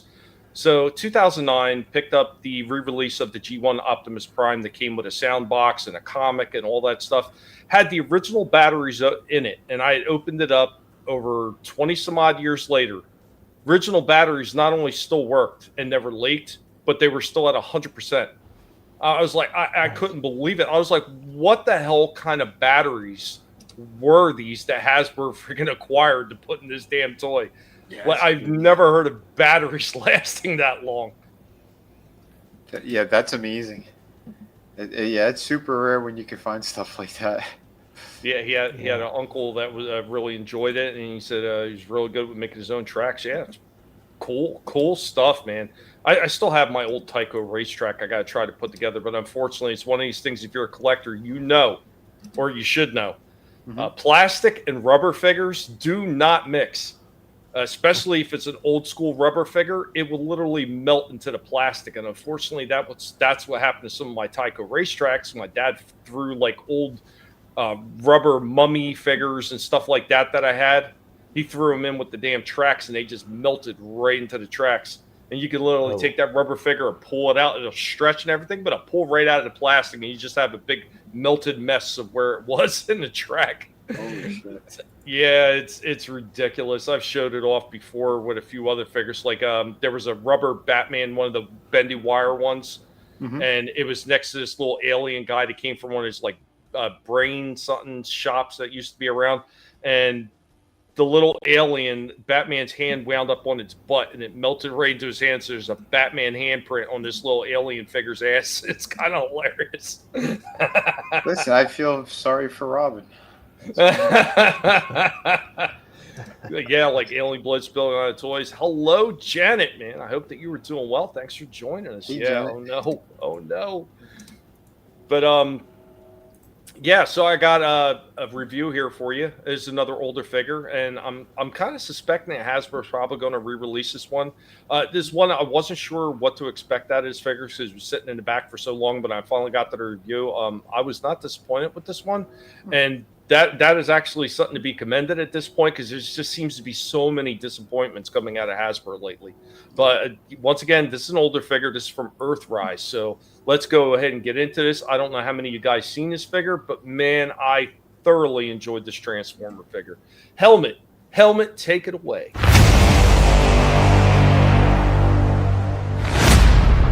We are hanging out with Dark Helmet, Lord Helmet, the master of the sci-fi and the Transformers pick, as we get ready to take a look at something that is Transformers related. So what we're looking at this time, Doug Sutton back out of one of the crates from a while ago. We are talking War for Cybertron, Earthrise, and we are talking about Trailbreaker. Yeah, another one that's been sitting in the back for quite some time. Finally getting around to all these older ones. Helmet's ready to take over and let you know about this one. Trailbreaker! And here we go with our War for Cybertron Earthrise Trailbreaker right out of the box in a stationary pose. Here he goes. He can get down to a full nailing position. He can get into a running pose. Granted, he is too big and bulky to do it under his own balance. The back end of his truck actually can become a bit of a shield for Trailbreaker Here he goes. You can port what was originally just a port on for the old one, like a missile that popped into the hand, but this one is a whole block piece that sits over top of the hand, recreating that. I think it looks pretty good. Now, here it goes with the original one. Granted, I don't have all the original accessories for this guy, but you can see where they did hit a lot of the coloring and a lot of the way he looks. They nailed it. But, of course, he looks a little bit more like the cartoon. Very well done. Here he goes in his vehicle form. I forget what this is supposed to be, like a Bronco or some kind of four-wheel drive vehicle with a camper cab on the back. But I think they nailed the look fairly well. It looks pretty damn good. All the coloring, the decaling on this one, very nice. Despite your stupidity, Starscream. Of course, with all the other ones that are in most of these lines, you can port his weapon on a spot on the vehicle, and this one goes up on the roof. The only problem is a little bit of the kidlets that are hanging out underneath. The one takeaway for the vehicle.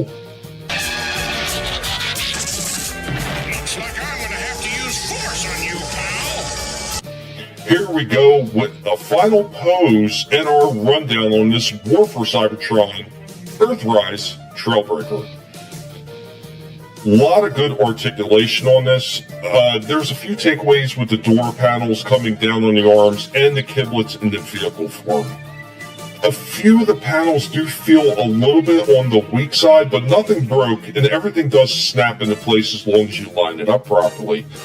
The articulation is decent enough that I'm not going to complain about it. He gets decent head movement and everything, so not bad. Everything you hope is there.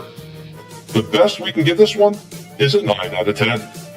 Transformers, more than meets the eye. The Transformers.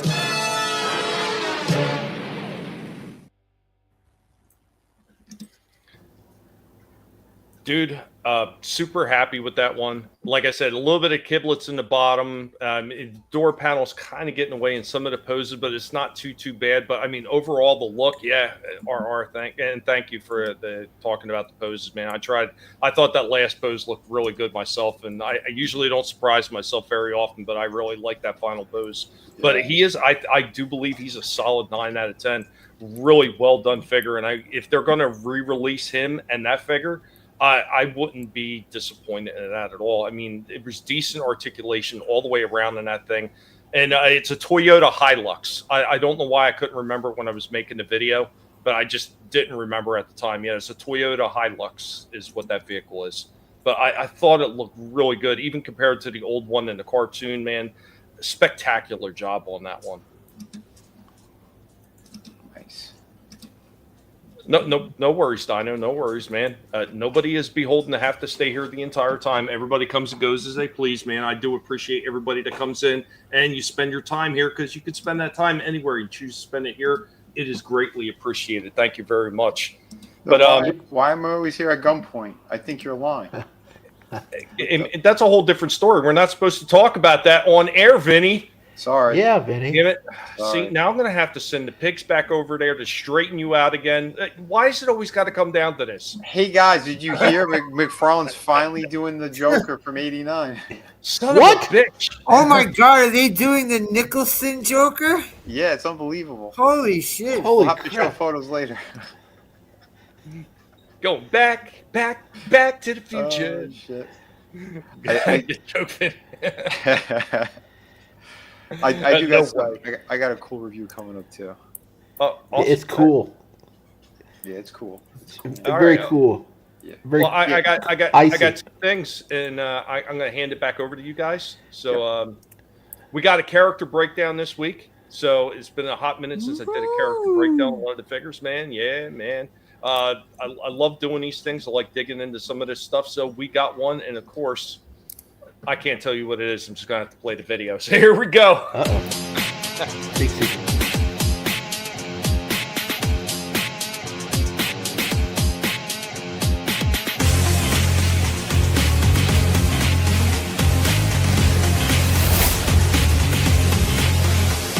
Today on Character Breakdown, we'll be taking a look at a conniving, rotten, no good try to get as much money as he can off for himself, Decepticon by the name of Swindle. Of course, we're showing off that original G1 toy right here. Let's read a little bit of his original bio. So make deals, not war. He is a munitions expert. Easygoing, good-natured, but within him beats the fuel pump of the most greed-driven street hustler. Thrives on wheeling and dealing. Works for his own personal material advancement. A one-robot black market. Uses a scatter blaster that sprays explosive pellets. A gyro gun that disrupts Transformers' balance center. Combines with fellow Combaticons to form Bruticus. He is prone to overturning on sharp turns. In the cartoons and most other media, Swindle is exactly how his bio states. He is a swindler. He is a hustler. He is looking to try to make as much money as he can, and this guy is a one-man black market. Swindle often finds himself in a lot of trouble, and because of that, he winds up wheeling and dealing his way out of it more times than not. The way that he was portrayed on the show and in many other media, like I said, is exactly like the bio, and that is to be commended because so many times Sunbow and some of these other people have taken the original characters and what they were supposed to be like, and they just changed them way too much. Swindle is that no good, rotten, conniving son of a gun that you still happen to like in spite of what he's all about. Guys, how many of you people remember Swindle? The no good, rotten, black market dealing Decepticon who was all in it for himself. Thank you for joining me today on this character breakdown of Swindle.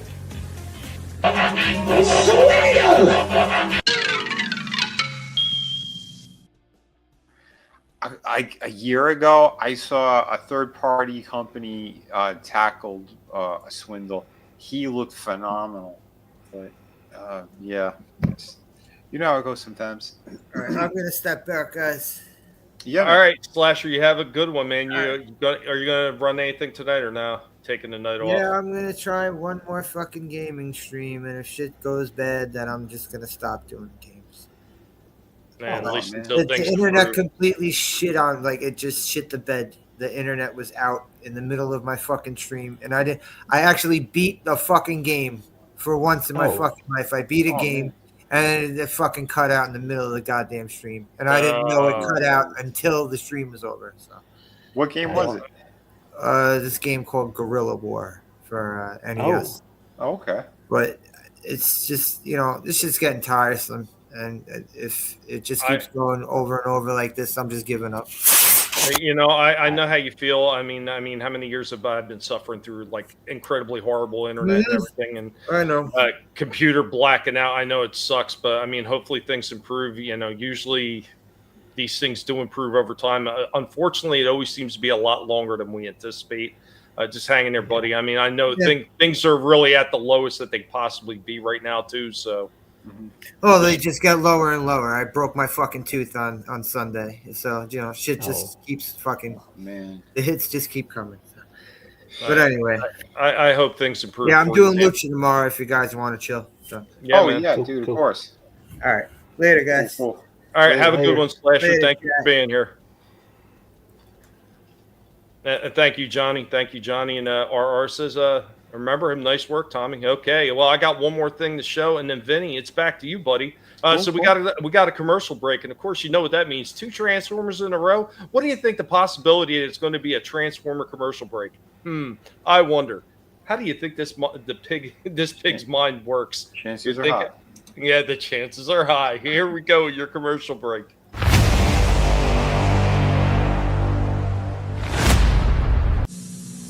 After these messages, we'll be right back. Ultra Magnus. The courageous Ultra Magnus is a born leader. We meet at last, Galvatron. And it will be the last time we meet. And Galvatron is Ultra Magnus' sworn enemy. Transformers. Galvatron transforms from laser cannon to fighting robot. And Ultra Magnus from huge car carrier to Autobot commander. The Transformers. More than meets the eye. The Transformers, each sold separately from Hasbro. What could be more terrifying than being Cop and Hot Rod stranded on an alien planet battling the merciless Sharktacons? We say find friends today!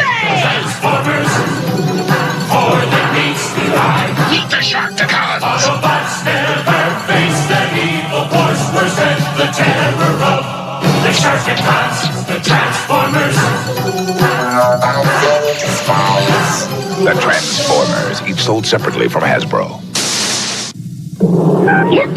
It's Ultimatus and the Autobots! Battle Chargers attack! Nobody jumps into action faster than Battle Chargers. My Battle Chargers will crush the Autobots! Nobody jumps into action faster than Battle Chargers. More than meets the eye. The Transformers. It's the Autobots! Battle Chargers attack! The Transformers, each sold separately from Hasbro. Only we have a military attack group like the Combaticons. Transform Combaticons and attack the new Autobot city! Transformers. More than meets the eye. Autobots, this is our new city, Metroplex. It can transform into a battle station and then transform again into the gigantic Metroplex himself. But the Combaticons can combine to form Bruticus! Decepticons attack! Transform Metroplex! The Transformers. The Transformers from Hasbro. That's Insepticon, the new Decepticon city. It's enormous! That never stopped the Protectobots before. Transform Tripticon! The Transformers. The awesome new Decepticon city, Tripticon, can transform into an incredible battle station. Transform the Protectobots. But the Protectobots can transform into Defensor. But Tripticon can transform again into a dinosaur. Transformers. The Transformers, batteries not included, from Hasbro. Look, the Sperticons! Look, the aerial bots! Only the Sperticons! Only the aerial bots have this kind of teamwork. Sperticons attack! Aerial bots wage their battle to destroy the evil force below. The Sperticons, the Transformers. More than meets the eye. The Transformers.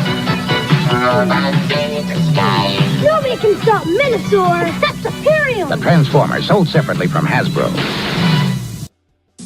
Now, back to our program. Yeah, man. Me too, RR. I love those old Transformers commercials, man. There is nothing like the early commercials from like the 80s and even parts of the early 90s and earlier. Like there was just something special about a lot of those commercials. They just don't do stuff like that anymore, and they kind of wonder why, you don't see as many people hanging out in some of the toy aisles like you used to. Could that be a big reason? You don't get people hyped up for that shit. Fun fact, on Transformers Famicom, a game Tripticon is the final boss. I know he was on the High Moon Studios game. That was the first one. I think that was War for Cybertron. Tripticon was the final boss on that, because Fall of Cybertron, you actually play as Bruticus, and you're destroying the top of the top of the arc. You're destroying Autobots with Bruticus, which was a lot of fun. Yeah, I played it with a friend of mine, and oh my god, she and I we were going crazy. Like, we couldn't beat him. We eventually did though, but yeah, oh my god, it was a colossal pain in the ass to beat, because it was like the upper part of him. It was like the chest up and the arms. And there was a specific way of defeating him, and it was just like monumentally hard. Well, it was the same thing on the Decepticon side on the War for Cybertron. So if you were Autobot, you fought Tripticon. If you played through the Decepticon campaign, you wound up getting a Mega Supreme at the end. And what a colossal pain in the ass he was too. Oh, yeah. I can't remember if we did both versions. I know we fought Tripticon. Yeah. Oh, crazy. Yeah. Thanks again, Katie. Yeah, awesome stuff. But I do want to say this too, man. Rest in peace to. We had another loss recently. The original Sang Shung from the movie. Yeah, he passed. This one hurts. Yeah, this guy was awesome. I'm happy that he did come back. He did his voice and he gave his likeness to that game. That was really cool. That they did that. I think I saw. I have. It's Johnny Tsunami's grandfather. Johnny Tsunami's grandfather. But yeah, rest in peace, Carrie. Great actor. He did so many amazing things. But rest in peace to him, man. Man. Or he was a pain in the ass too. Yeah. Mega Supreme sucked. Godspeed. Yep.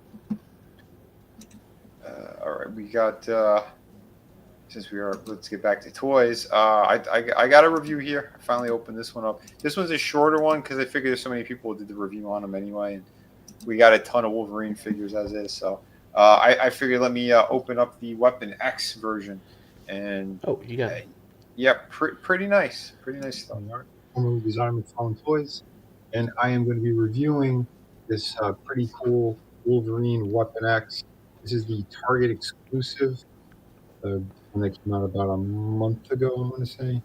Maybe a month and a half. This is based off of the Wolverine Weapon X by Barry Windsor Smith. So, pretty cool book right there. But yeah, I'm going to be breaking into this one.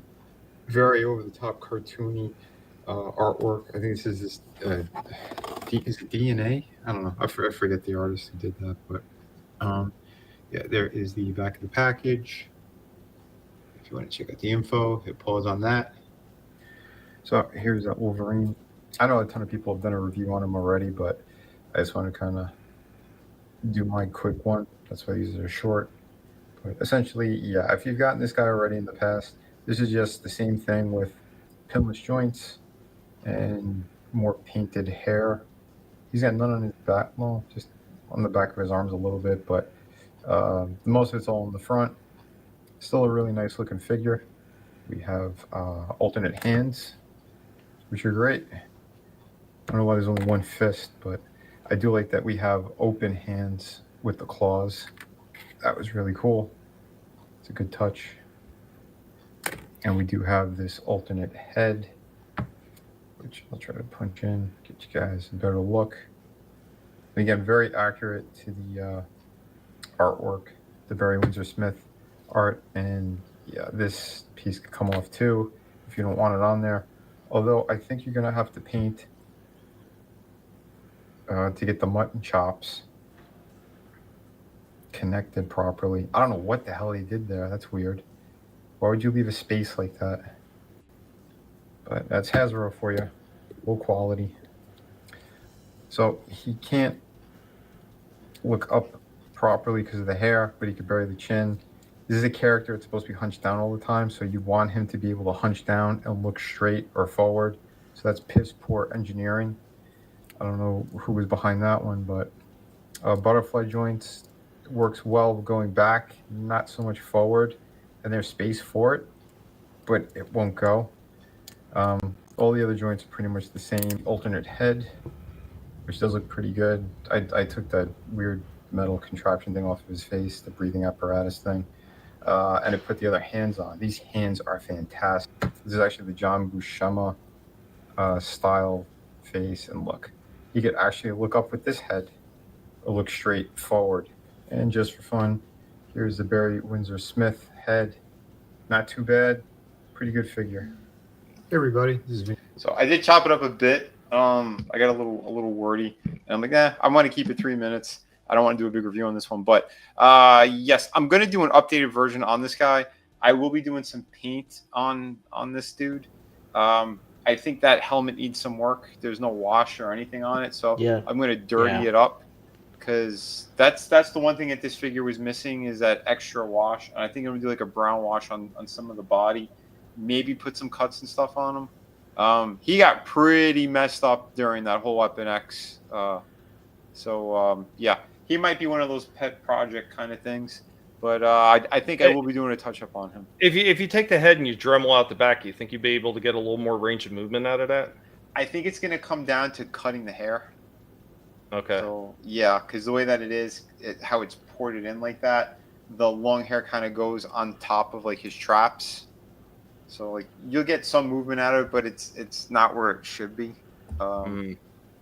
It's possible. I think if you go underneath and, but I was gonna say maybe take the heat gun and maybe just heat the hair and bend the hair up a little. Maybe. That might work, but I mean, he still does look really good. I'm not going to knock that. And from what some people have been doing, they're getting like these cylinders, or they're making their own kind of containment unit that they put him in with water, or just keep him suspended and put lights underneath, so it gives the illusion that he's underwater.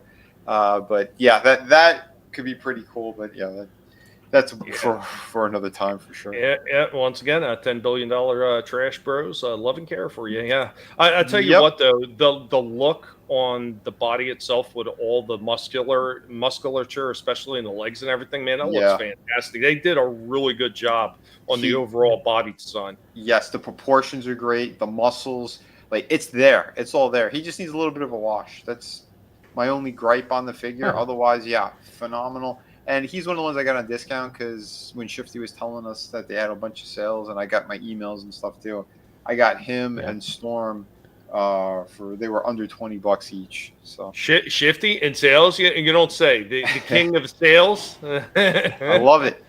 Yeah, I love it. Yeah. Good stuff. Yeah, he needs either a wash or some jorts. Yes, I did mention that, but I had to crop it out though. But yes, this is the figure that everyone's turning into the Jim Lee version. And they're basically giving him like the beer from like Stone Cold and the cutoffs there, the shorts. But I will say for anyone who's looking for that head, that's the one that came with the Mandarin. It's the Wolverine that has the black with the ninja looking outfit with the red belt. It's that he has two different heads. So if you go to Ross, you might be able to find that set for like $12, $12 or $13. The Mandarin. I thought it was Psylocke. Oh, I'm sorry, Psylocke. I said Mandarin. Yeah. Whatever. But yeah, you know what I meant. The Psylocke that has all the metal, the original costume. If Vinny's thinking of oranges, he's getting a little low on vitamin C or something. So no, it's. But you know what I meant. Yeah. Because Mandarin is with that other. He's with another figure that's set. No worry, Johnny. No worry. I know what it's like to multitask at the same time. I do it an awful lot. And, Yeah. Yeah, I multitask too much. I stay up till like 3 or 4 in the morning working, so my brain's a little mush right now. But as opposed to what? I'll be in a wise ass again. Come on, now. Cocaine's a hell of a drug. You son of a bitch. I am, ain't I? I swear. All day long, my foot up a dog's ass. Just bang, bang, bang up his ass. That's my pleasure. Is indeed. This is just me. It's just me. Some people don't know how to take me. Luckily, Vinny knows how to put up with me. Yep, I do. So, do you have that other thing? Say again? Do you have that other thing? The other review? I do have another review. You want to see another review? Is it the cool one? Is it the what? Is it the cool review? The cool, cool? No, I didn't get a chance to do that one. Oh. Well, there's one I was. The one I was hoping for. All right, I can do that next week if you want. Okay. We'll get requests. You want me to do that one next week? I do that one next week. I want to see how bad it is. You want a short or you want a full review? I want you to dig deep into it. I want to see how bad. All right, it we'll is. do a full review. Speaking of full reviews, I do have. Yeah, here's the bigger one we got. There it is. Okay. This one I've been meaning to review. It's since I got them. I wanted to review this thing, but I haven't had time until today. I made the time. This thing is amazing, and once there we go. I gotta blow it up full screen. Here we are. This one is very, very awesome. So here we go.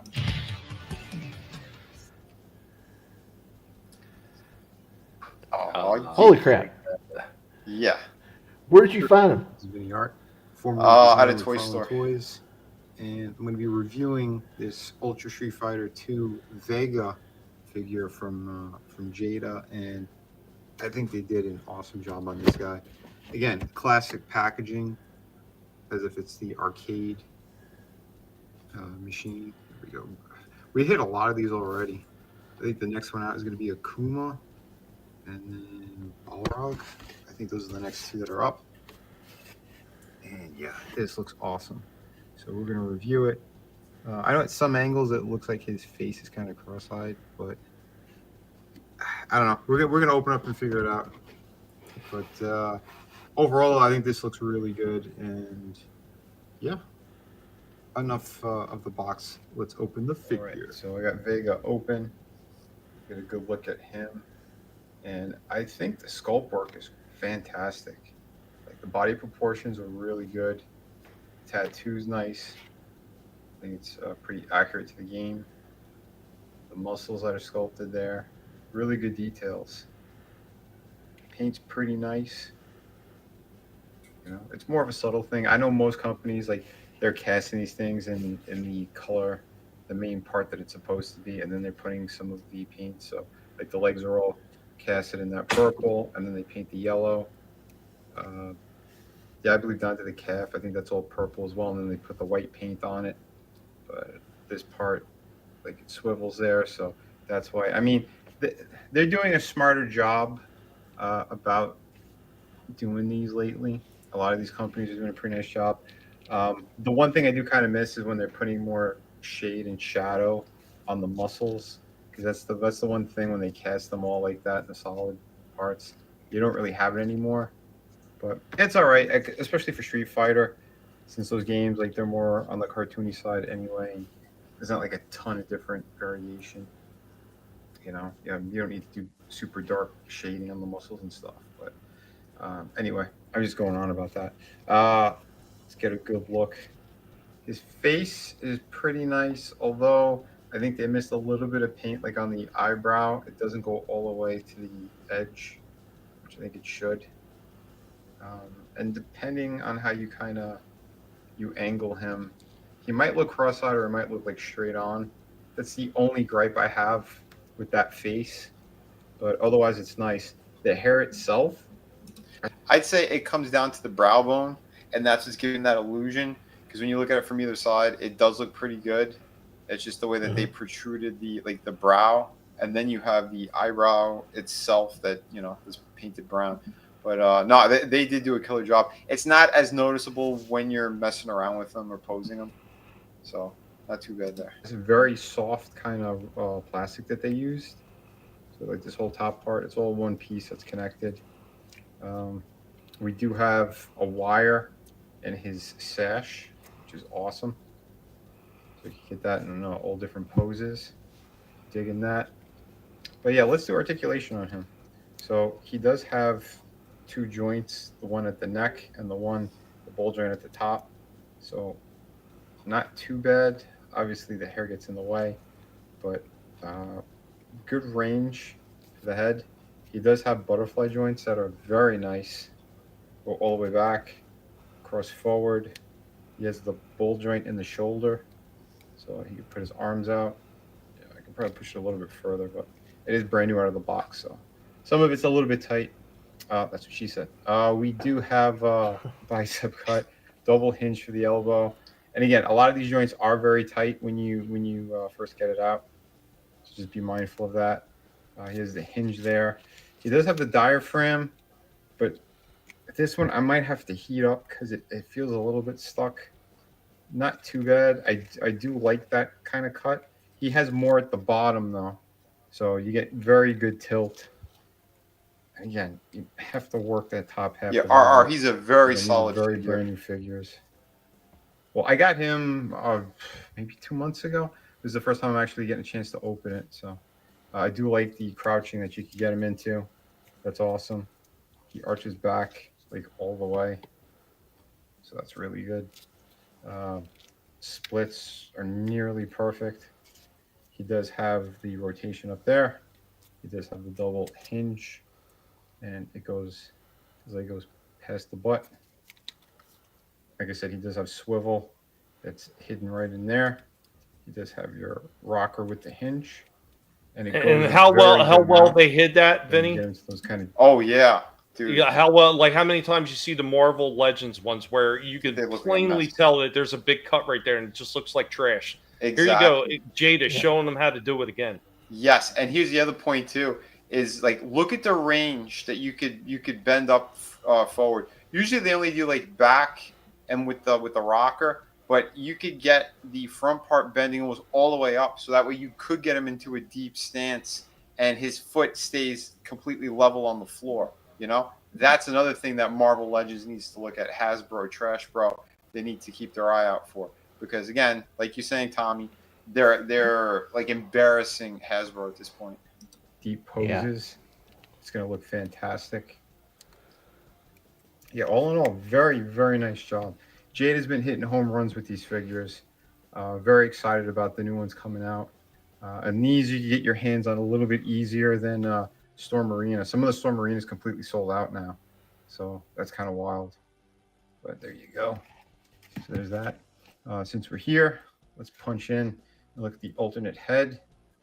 I think they did a very nice job with this one as well. It does have articulation in here. It's just a little like mushroom peg. But again, super soft. So it shouldn't get in the way. He has another mask that this is all rubbery. So if you want to hold it in his hand or just lay it on the floor, you could do that. He does have a claw hand. Well, because he's got kind of long fingernails. Well, this one's got some stuff on it there. Here we go. With the hinge, he does come with the other blade. So that's pretty good. And another hand. Maybe we could do a face-off.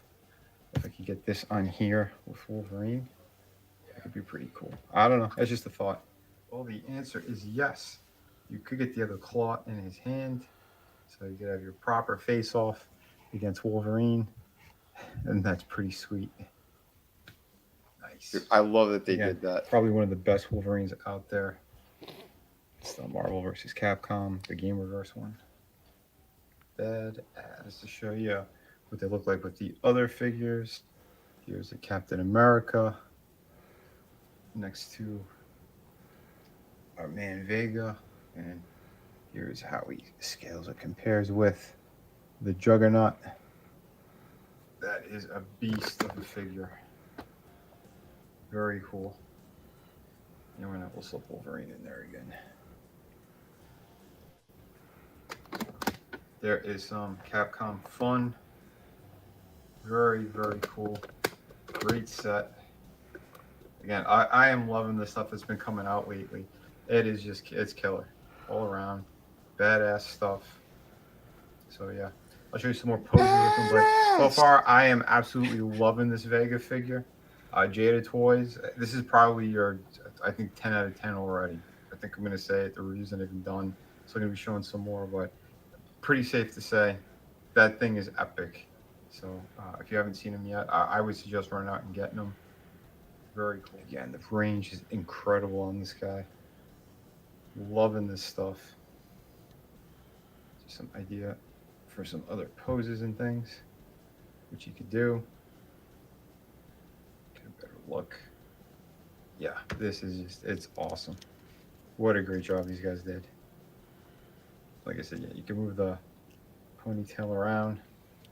So if you want it up in the air, there you go. He can do all of his classic moves and all that great stuff. Again, just a couple of different. I know he's not supposed to have both claws on, but yeah, just gonna mess around right now. Like I said, the things you could do, the poses you could get these guys into, you know, all the stuff that you want. It is sweet. Here's what he looks like next to Sagat. So again, very nice job what they did here. Thanks, Ara. Beautiful stuff. Yeah, I could confidently say this guy gets a perfect score. I have no issues with this thing. I love that they added the extra claw and that they did it separate enough where you could actually put it on the other hand. You got the alternate mask, the alternate head. You have the fist. The only thing he was missing that the SH Figure Arts one has is the actual cage diorama. And if you do have that, you could use it. I'll eventually dig it out at some point and do a comparison for you guys, because I think a lot of people want to see the differences between Jada and the SH Figure Arts. Yeah, it's one that I got a long time ago when it first came out. So again, some of my favorite video game franchises for fighting games and whatnot. So awesome stuff. I think that's the first one I gave a 10 out of 10 most on. people love. Wow. Wolverine. The other ones came very close, but he took the cake. Awesome. Hope you guys dig this review. You know, Remember to you like said- and subscribe. I'll probably do a couple of shorts too at some point. Like I said, I'll probably do a comparison once I find the my other Vega figure. So there you go. Guys, have a great one. Thanks again for watching.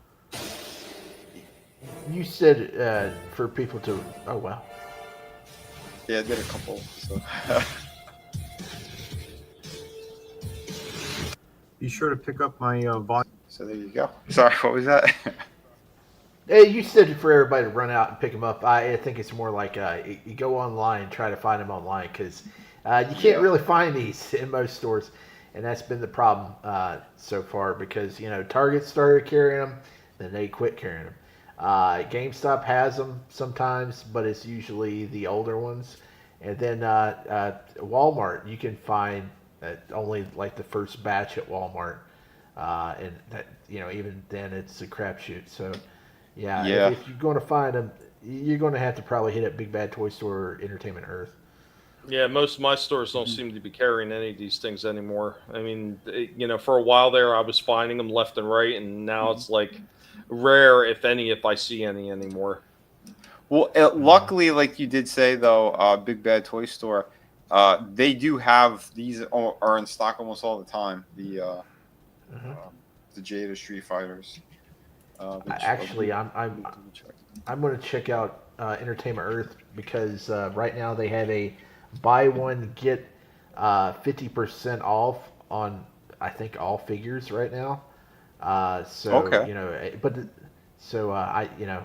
try not to shop there because I'm kind of partial to Big Bad Toy Store, but I think I'm going to check because it looks like GameStop might not be doing a buy two get one free deal. For their pro members, it doesn't look like anything's going to happen. The only sale coming up is what the one on Saturday. Where you bring in stuff. That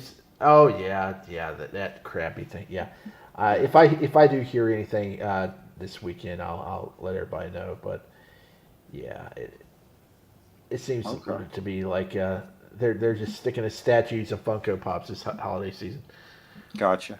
Well, there is confirmation. I looked at Big Bad Toy Store. Vega is available right now. He's in stock. He's $30. Mm-hmm. Yep. So that's not bad. They still have Bison. They have Guile. They have Ken in red and white. Cammy. DJ. DJ's a little cheaper. He's $25. Sim. He's also in stock. He's $30.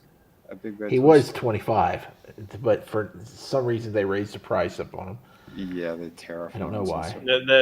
It's a retroactive bullshit because that shit wasn't even in position that when I hate when they do shit like that. Yeah. Yeah. I still need DJ Elzim. Yeah, I need DJ as well. Gaps, guys, want to hear something funny? YouTube just told me about a pop-up message that it's time for me to go to bed. What the? Are you shitting me? Go to bed. Yeah, okay. Yeah, hey, YouTube, go suck it. I've got some more old school fun here for us, though. We're coming in with another toy history lesson with Indy leading the charge again, digging in some of the toys from yesteryear. And I know a lot of you guys are going to remember this one. We had a few of them. I think we still have a few in the back. Fun franchise, and the Guinea Pig fully endorses this toy history lesson. So let's go ahead and get into it.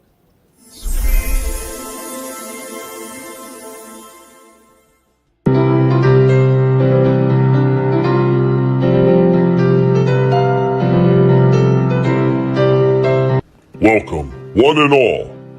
I am your Professor Indy of the Guinea Pig Collective. And now, we are going to get into some toy history. On today's toy history lessons, we'll be talking about another franchise that you may have wanted to hire for your collection. We will be talking about the A-Team. Created by Galoob in 1982, all the way running up to 1984, of course, the A-Team were a bunch of figures created from all the characters from the A-Team, specifically the Soldiers of Fortune. B.A. Baracus, Face, Murdoch, and Hannibal all wound up getting multiple figures in these Galoob lines. The first set of figures were the 3 3/4 inch figures. These were basically nothing more than G.I. Joe figures made to semi-resemble those of the A-Team. They were only sold in 4-packs, which probably seemed like a good idea at the time, but raised unit cost and many parents did not want to shell out the $12 for 4 figures instead of only being able to pay $2.99 for a single like all the other G.I. Joe figures were worth. Many of the accessories for these figures do get misidentified as G.I. Joe accessories since they are basically the same molds. Now, of course, that first set came with the Soldiers of Fortune, with Hannibal, Babe Baracus, Face, and Murdoch. You also had the bad guys set, with Cobra, Viper, Python, and Rattler. Now, it is to be noted that sometimes these figures would come in different colors, and the bad guys did not have the posability that the standard Soldiers of Fortune figures had with the G.I. Joe style bodies. These were more straight limb figures, much closer to that of Kenner's Star Wars. After that, you also had a few vehicles. So you had the Interceptor jet, B.A. in his van, a Corvette, a patrol boat, a helicopter, a headquarters camp set, and an armored car. Along with that, they also created the 6-inch line. There was also a figure of Amy the reporter that was always following them around on the show. And of course, there were 4 bad guys. It also featured a few vehicles with the gyrocopter, an attack 3-wheeler, and of course the A-Team van. Guys, how many of you had or remember those A-Team figures from Galoob? Guys, thank you for joining me on this toy history lesson.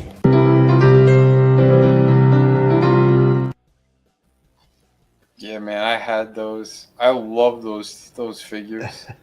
Every once in a while I go back when I see that show on one of the other channels and I'll watch some of that. Yeah, now those figures cost a lot, and they didn't cost practically nothing back then. But yeah, man, it pissed me off though how easily they broke though. Yeah, I had the leg joints were terrible. I had the 4-pack. I had after the fact somehow or another I got the Face 5-inch figure. That line was really weird because they all had butt crotches. It was really weird. Yeah, it was weird how they did. Why did anybody tell me my ass is so big? No, the ass was in the front, but also in the back. And I actually, for the longest time, I thought that figure, the Face figure, was a Michael Knight figure because he was wearing the black jacket and the jeans, and I thought that was a Michael Knight figure, but it wasn't. Also, I thought I had a A-Team figure, but it turns out it Mr. T, but it was a Clubber Lang figure from the Rocky movie. That was my main Mr. T. Yeah. Well, see, they also did a Mr. T and Friends line, and basically it was the same similar outfit that they wound up putting in the A-Team 6-inch line. Mm-hmm. Oh, or 5? Was that 6 or 5? That was 5-inch. They did a taller one. It was like a 12-inch tall Mr. T and Friends doll, basically, but it was all plastic, and he came in all this weird shit. Like he came with like a little, I'm gonna say like a toolbox with all these weird like. A gun wrench and other weird shit. It was very weird. My brother had that. He had the ostrich feathers he used to wear in his ears. They were 2 little pendants that you would pull them out of his ears, and they could easily get lost. Appreciate that, guys. Appreciate that. Yeah. Did they ever make a figure for the bulldog with the mohawk? I want to say they did, but I can't recall offhand. Because they made so many things for the Mr. T and Friends. Like, they even had kites and, like, party favors and everything. Like, the cups, napkins, and sets like that. We had them. We had those things. What? the K word. What? Never mind. It sounded like something else. Oh, I don't care. If they get upset about that, they can come see me. Yeah. Sorry, it's not a Friday Underground stream. My bad. But yeah, man, 18 figures. Yeah, it's another one I'm actually kind of surprised nobody's thought about trying to revamp it. Kind of like NECA did with the Planet of the Apes. I'm surprised nobody has gone back to that. Yeah, that is a shocker. But it could be, too, because of licenses, you know, because we got likenesses and then we have the actual brand itself. No, how many of those guys are left? I mean, yeah. Plus, the movie didn't actually take off, so I don't know. Oh god, that was a bomb. Yeah, that was terrible. And that's why I always say I hate when they try to redo these things, and because it doesn't always work. Yeah, I like the Miami Vice movie. I think it halfway worked because Michael Mann actually did the movie, and he's the one that created the series. It wasn't that great, but I think the new movie is probably going to be pretty decent because the guy that did the last Top Gun movie is going to do it. So it's at least going to look good. So. Is Michael Mann still involved?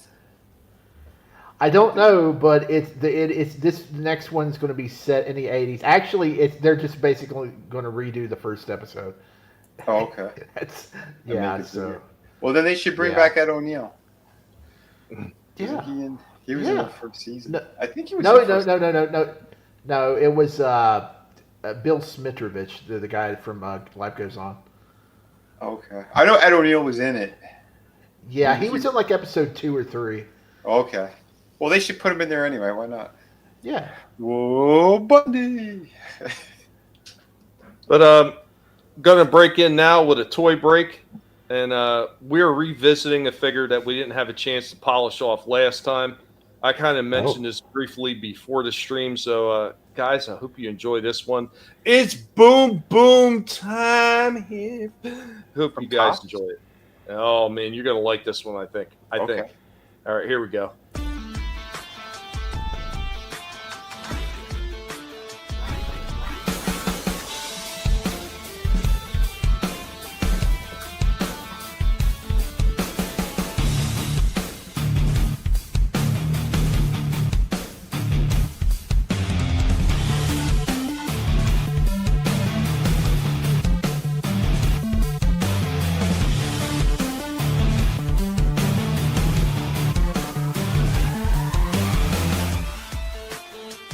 We go with a little bit heavier artillery. Hopefully we're going to put it in to Shang-Chi.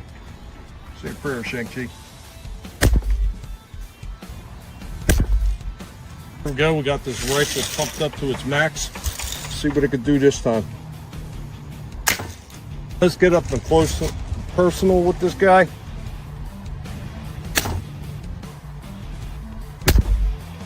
Well, hopefully we will be saying goodbye to Shang-Chi. Got some more boom booms since our new gun didn't do the trick.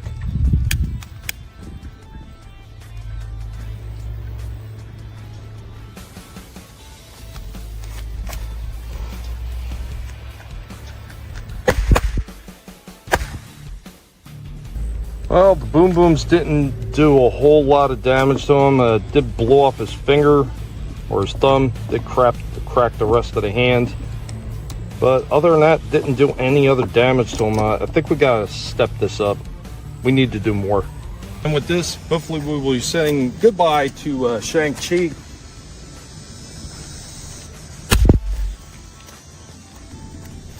And that's the end of him. There we go.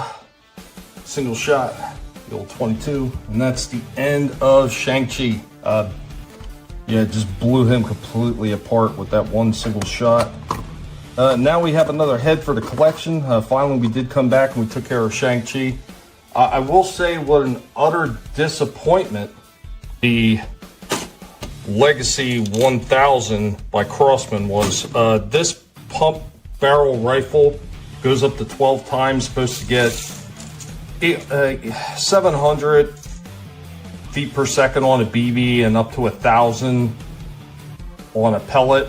just seems to have no power whatsoever. When I shot him with it, it didn't even leave dents, like barely met left scuff marks. But M60s, no go. Can't get M80s anymore, but the M60s didn't do it, but 22 did. Guys, hope you enjoyed this toy break.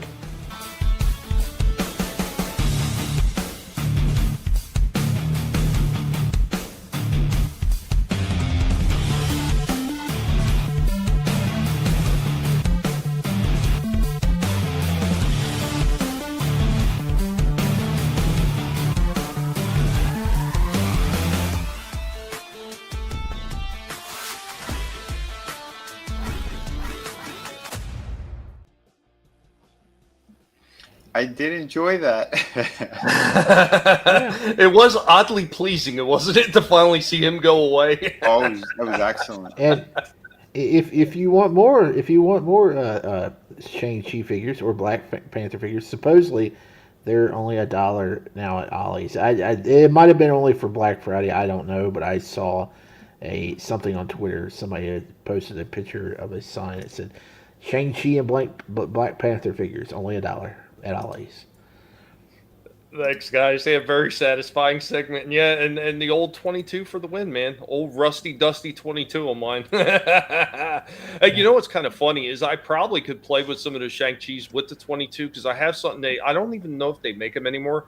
So back in the day, they used to have these 22 long rifle shot shells. Oh. And they're loaded with an ass load of these teeny tiny little pellets. I wonder if like one of those shots would turn the toy like that into Swiss cheese. Yeah, I don't know.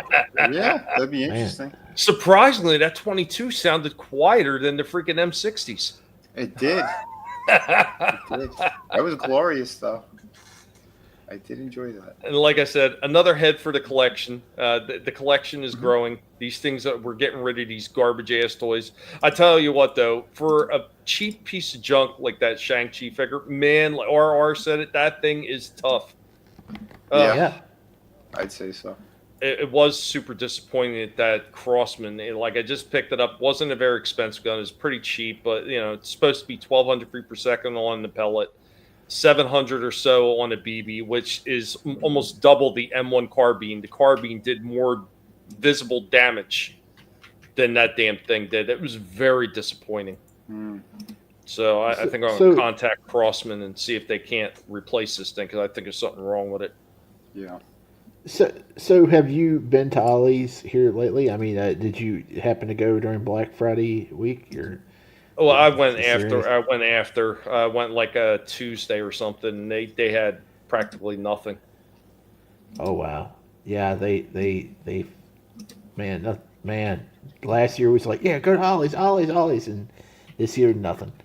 Nothing. It's been very disappointing with their lack of selection. I want to say. Yeah. Yeah, and they're pissing me off too. Every time they get a flyer out that says 15% off your purchase at Ollie's, bring his flyer in.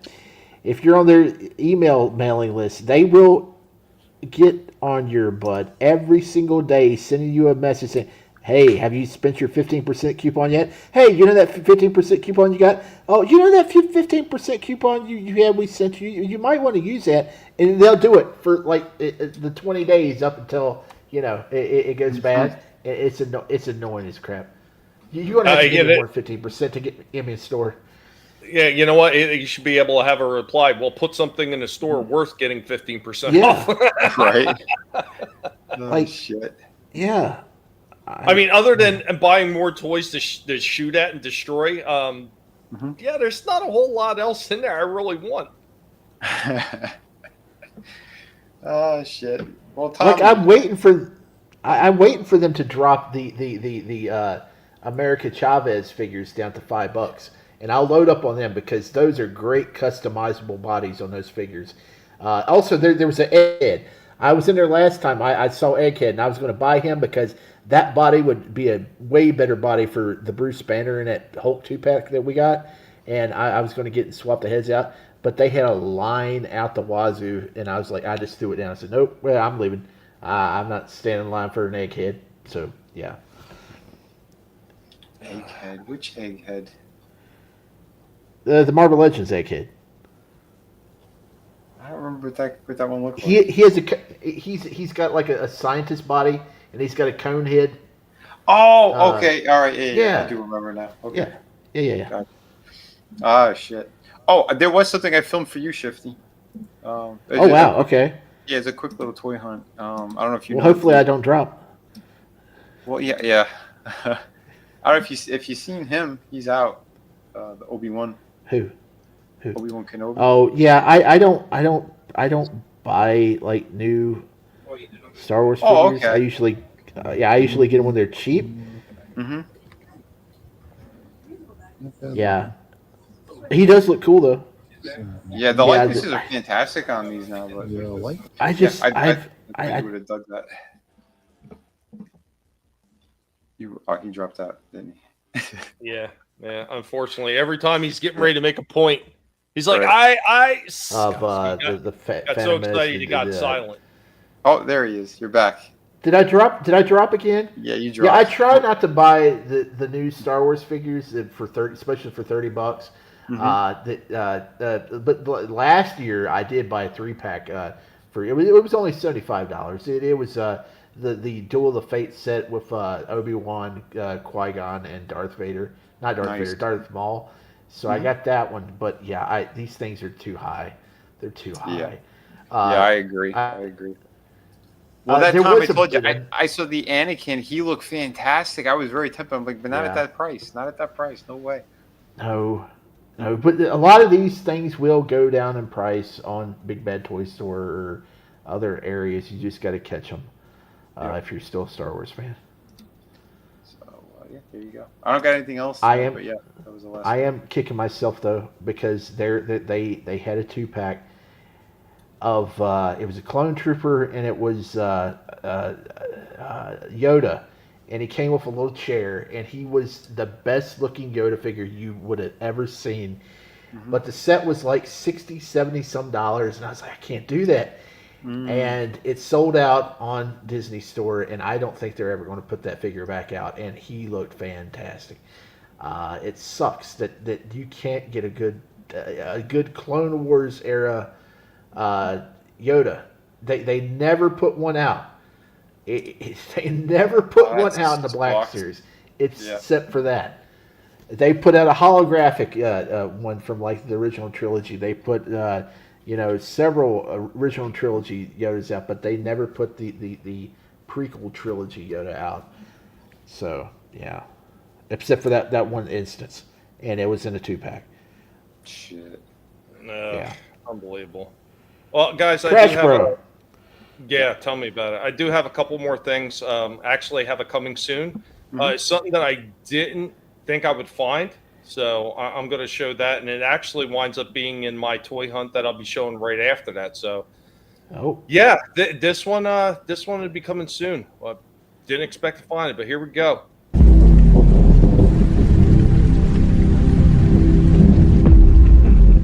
So coming soon on Collectable Past, yeah, we got another one we're going to be taking a look at. What do we got this time? We will be taking a look at Bone Shaker. Yeah, managed to find one of these in a local Target, man. They had both of them sitting in there. I wasn't sure I was going to be able to find these in store. Pretty cool. Price is not cool, though. Price is not cool at all at $30 for this damn thing. I mean, it is a crossover between Hot Wheels and Hasbro, but holy shit, man. I'm only getting him. I'm not getting the other guy. I think the other guy looks like trash. Seen him up close and in person. I don't like it, but this one, pretty sharp. So we'll be doing a review on him very soon.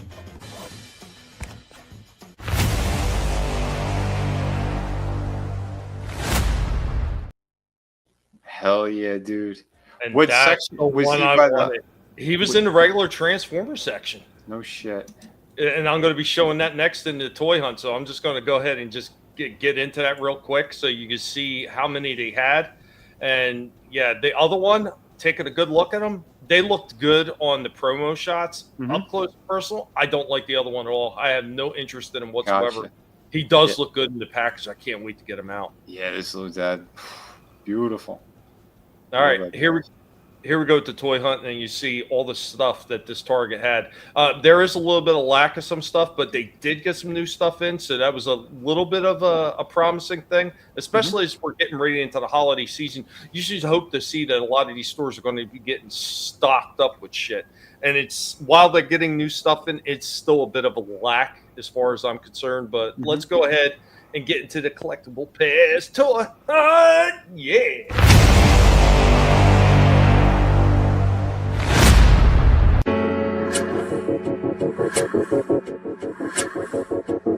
Checking out what they got on Target. They still got a bunch of these guys, the 4-packs for that. They got some of these. They're doing the re-releases of Earthrise Sunstreaker, which I just did a review on this, man. It's a pretty horrible figure. DevCon, I got a whole bunch of him. They're not selling these things, which are always just sitting there. Sideswipe. But look at this, look at this. I wasn't even sure if we're gonna wind up seeing these on a store shelf. So we got the Hot Wheels Transformers. Got a few of them sitting here. Got both him and Bone Shaker. 20 mm Bone Shaker, that's pretty cool. Also got the re-release of Thrust and Gigawatt as well. And then, yeah, Studio Series 86 Grimlock. They actually got a few things on the shelf. Not a whole lot, mind you. I mean, most of the rest of this is just bare, but at least there's a few things. G.I. Joe, as usual, though, pretty sparse. I got the Cobra Trooper and Stalker and Cobra Commander sitting back here. They got the Grim Viper, Frag Viper, Blowtorch. I got Blowtorch sitting back there. Two of him. Police emergency unit guy. But that's basically it. And then they got some of the He-Man stuff over here. That retarded looking Transformers Motu crossover. And then, of course, the original concept art Spike War. A few things. Well, the turtle section is pretty bare. They just got a few of the Godzilla turtle crossovers just with Raph sitting there, but nothing else. They are putting out some more Monsterverse things, so the Down Viper, and right down here, I got a big pack with a bunch of them as well. And some more East figures over here. Hey, look at it, got a Wally. That's kind of cool. Some of the Star Wars stuff that never seems to do very well, but that's basically it. The only other old turtle stuff they got is still got the mutant module. That's about it, man. It's pretty freaking bare.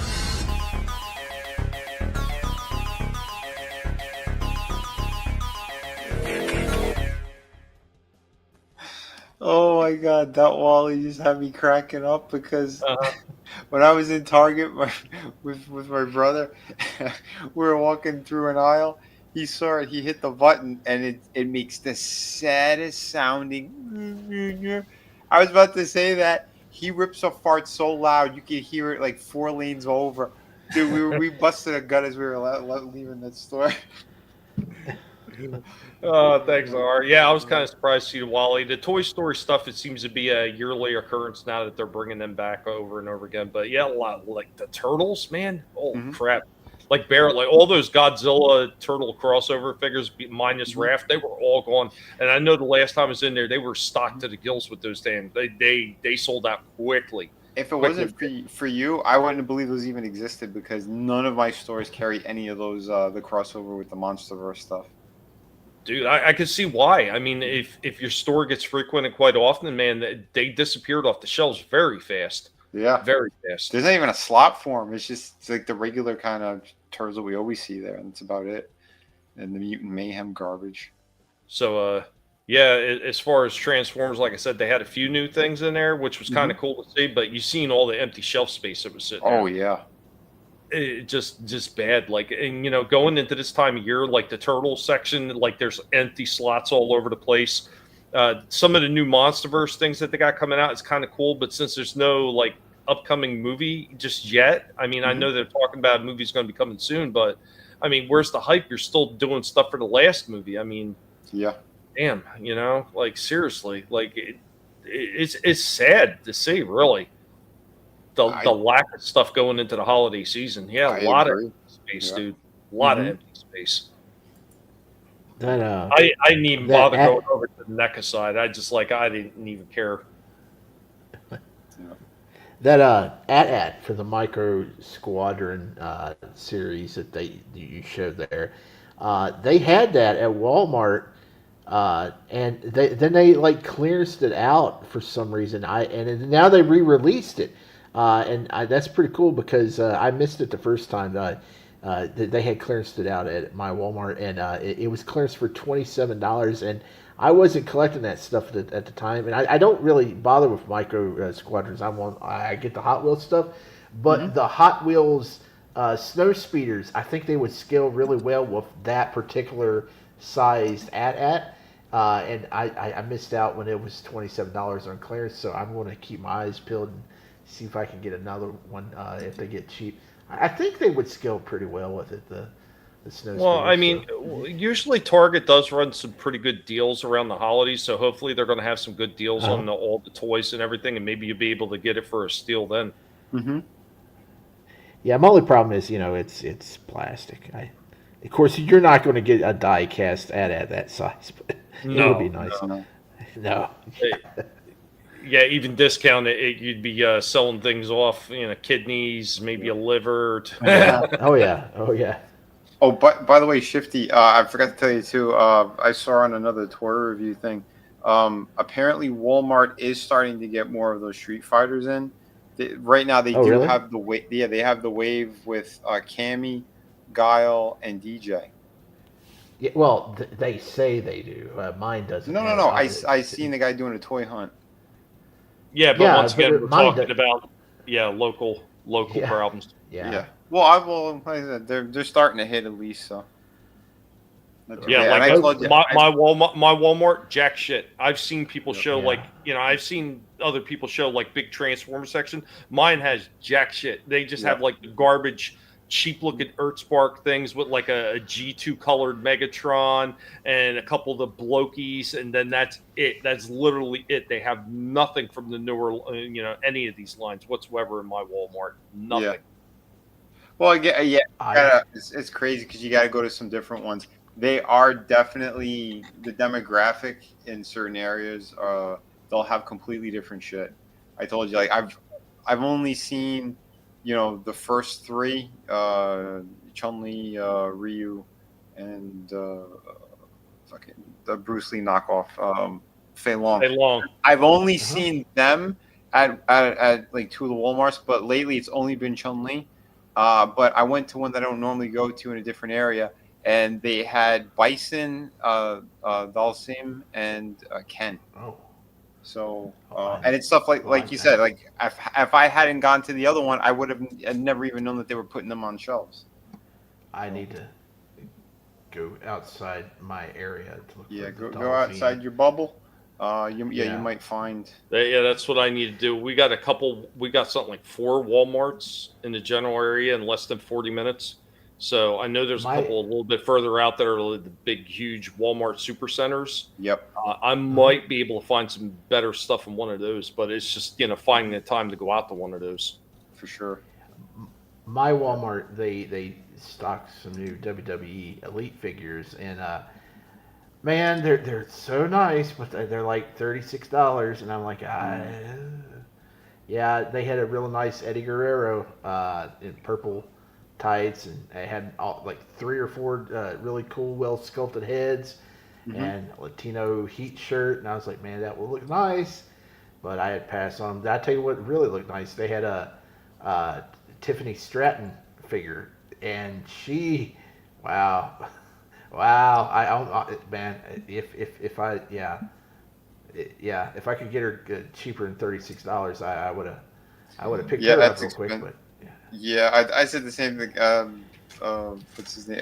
Adam. Yeah, he saw my review on, because I saw it too. The Tiffany Stratton. First of all, I don't like the colors that they chose for her outfit with all the other colorful things you could do. They went like this weird kind of army green, like. Oh, it's green. It was kind of goldish, the one I saw. It didn't look good. I'll be honest. The colors look like shit to me.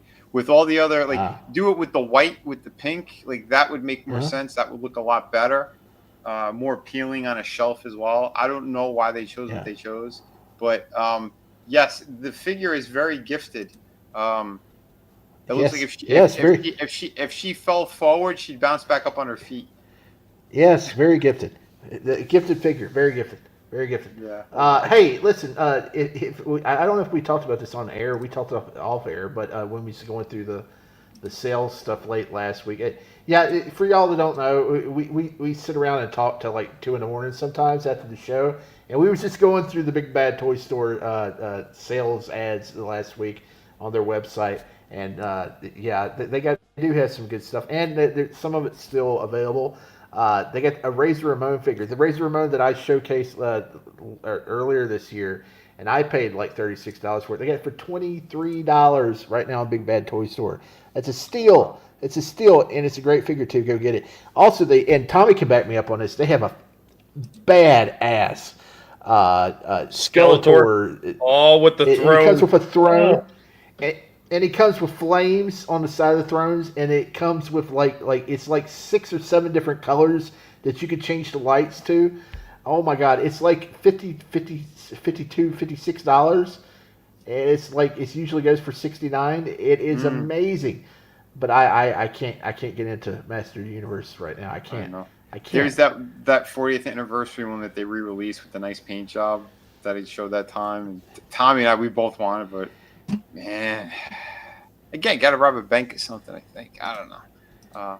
I got a convention I'm doing on Sunday, like a pop up one. Someone's giving me a table, so hopefully I get some scratch. That'd be good. Yeah. But, here's that Tiffany Stratton. Yeah, it's like a greenish rose color. Yeah, that's not too bad. Yeah, I don't know. With all the colorful, great outfits that she's had, like that's what they chose. Jesus. Just real quick, I want to mention RR said you got to pay attention to Shifty. Sometimes you have to go outside of Cobra. You are Galobula's choice to go outside, right? Out the world. Remember that. Oh shit! Once the man. Oh man, I dropped again. Did I drop? Oh, shit. Oh. Welcome back. Okay, what'd I miss? There's Lex Luger. Yeah. There was a couple of things that they had. Here, I'm going to bring something up, Vinny. Yep. So, I'm going to bring up that Skeletor. But did you all out there see how gifted that Tiffany Stratton figure was? Oh, yeah. Yeah. Really gifted. Mm-hmm. That thing's awesome. They raised the price on it, didn't they? It was cheaper than that the other day. Oh wow! On Black Friday, it was cheaper. Yeah, but look at this damn thing. Yeah. Yeah, it's killer. Yeah, I think it was 56 or 52 on Black Friday. It was cheaper than that. It's still really, really, really nice piece. It is. Yeah, it is. Yep.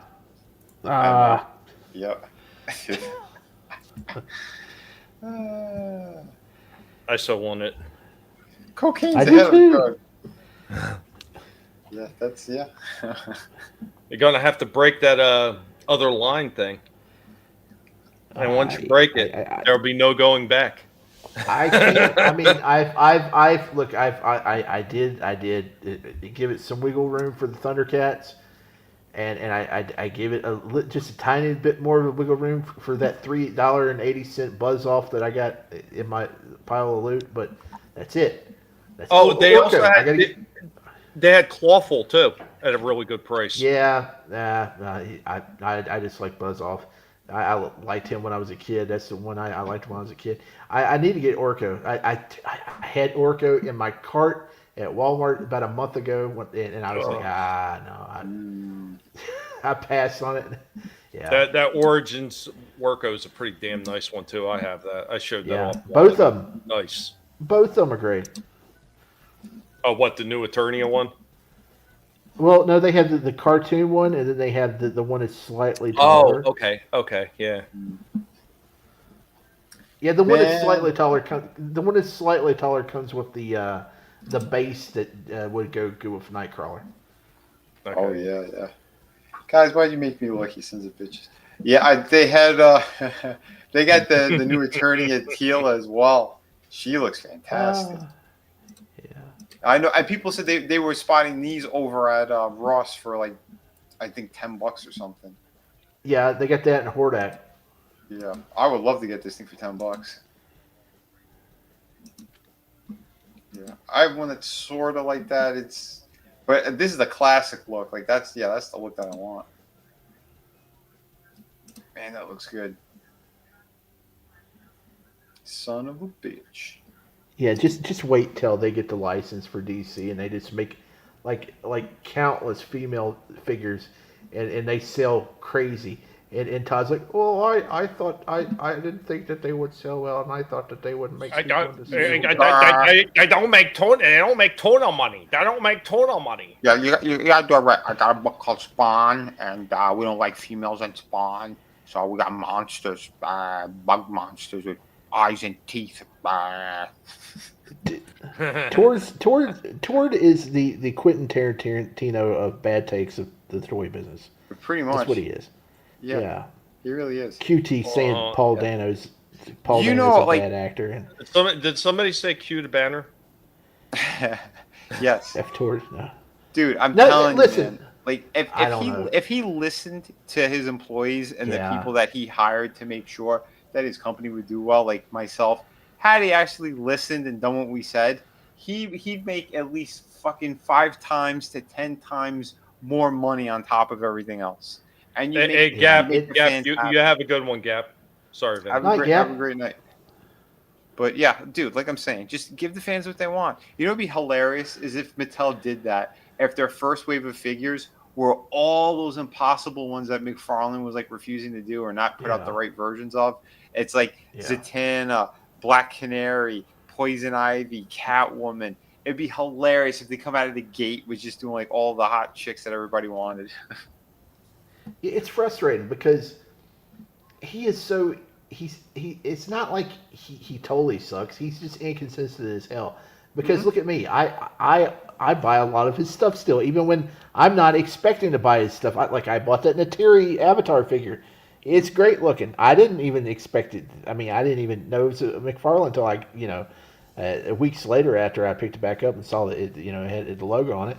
And the statues he's doing, he does great stuff. It's just, it's not consistent. Nope. Far from consistent, and that's his own fault. But yeah, that is the end of our show, guys. I want to thank everybody that's been here, and of course, as always, we're going to go around the table, and everybody's going to let you know what they got going on. Let's see, who do we start with this week? I'm just saying goodbye. Save your energy. So long. Here's one Starscream's been saving for you. Yep, Starscream saving that one. Guys, yeah, tomorrow we should be doing the Friday Underground. We'll hit some crazy topics as usual. I'll play some funny stuff. And yeah.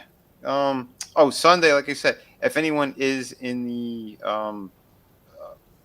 in my area, I doubt anyone is who's watching, but if you are, I'm going to be by the Civic Center for a little convention. Fandom something. What the hell was it called? Fandom. Hold on, I got it on my phone. Yeah, it's like a little pop-up convention. It's a local thing. Nothing. Fandom Fusion Expo. That's where I'm going to be at. That is in Sunrise, so pretty close to where I live anyway. Yeah, so I'll be hanging out over there, trying to, move some merch, sell some stuff. So that's always a good thing. And then Sunday we should be back to watching Dexter, season 7, and we'll be doing the Lucha Underground over on Slashers tomorrow night as well. So tune in for all that great stuff, guys, girls. Thank you so much for being here. Everyone on panel, everybody out there in the chats, you guys are the best. Another awesome show, and thank you, Vinnie. And we're going to hand it on over. Listen to me! Get me out of here, you fool! Too late, fools! Say nothing, Baroness. I saw the entire catastrophe. Hey, another great show tonight. Great show. Except for me dropping out all the time. I don't know what's going on with my Wi-Fi. It's giving me trouble. I don't know. But hey, tomorrow night on Slasher Mix Splitters channel, I think we're up to 19 and 20. Don't hold me to that. I think we're up to episodes 19 and 20 of Lucha Underground on the Wrestling Dustbin. We should be on the air reviewing it about, I don't know, 10:30, 11:30. I don't know. It's sometime. It's later in the night, and it's a cool wrestling show from about 10 years. And about 10 years, and there's a lot of cool stuff in there. There's a lot of cool Mexican wrestlers on there. Some of the guys you may remember from other federations. Night. Oh, he's back. Did I drop?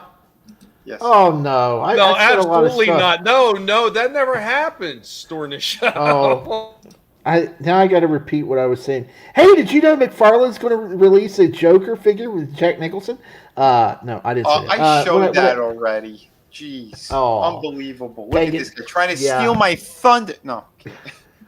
Okay, tomorrow night, I think we're up to episode 19 and 20 of the Lucha Underground, a cool Mexican wrestling show from 10 years ago on El Rey Network. I'm trying to talk fast so I get all this out before I lose my connection again.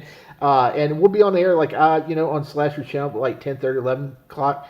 It's a cool show. And if you want to watch it show along with us, we found it over on the Internet Archive site, I think. And also Saturday night, about the same time, Slasher's channel. We got the class of 1984 on our movie review thing we got going that he does. So that should be cool. And Sunday night over on the Real Review 3000 and Hanstar YT, we got the Jackbox Fun Night / what do we call it? The weekly wrap up. Yeah, where we play Jackbox games and What the Dub. Get in the chat. We'll try to get you in there somehow and have some fun. Oh, and Nintendo fans, new Metroid game dropped today. You should be already well aware of that. Metroid Prime 4. So that's pretty cool. And hey, thanks for having me. Another great show. Thank you, Shifty.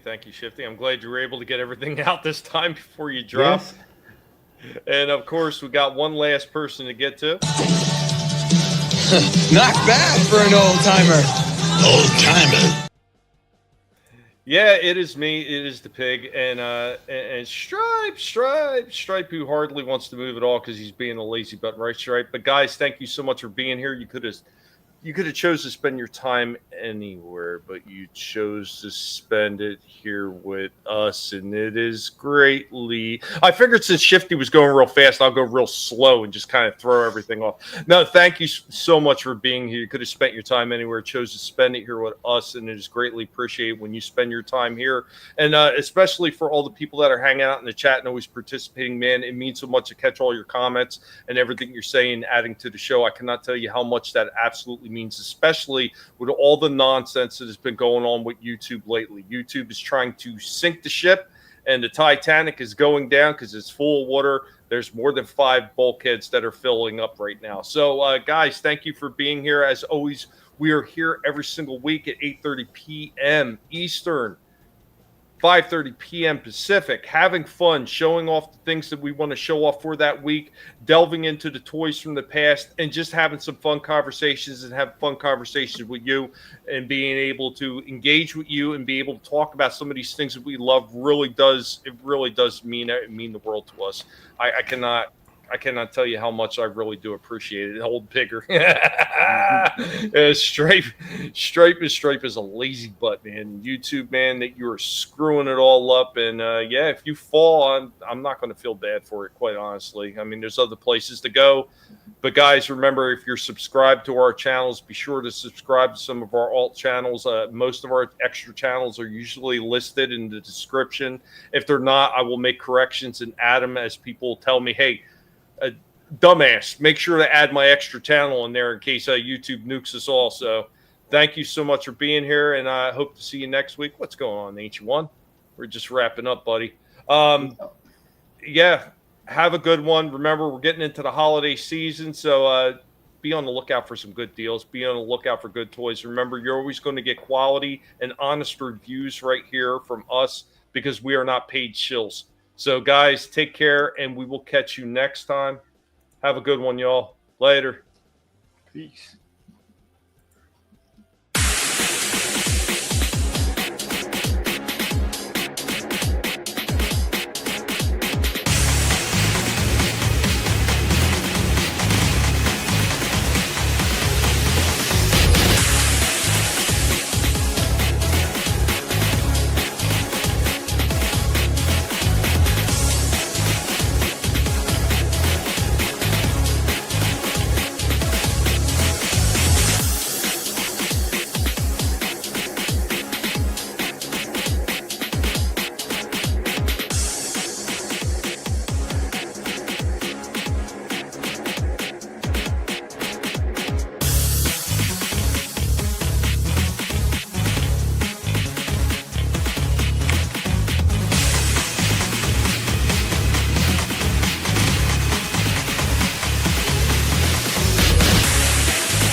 You better run, Mojito. You what? I thought you said don't move. That was before. Now, you run. Adios, amigo.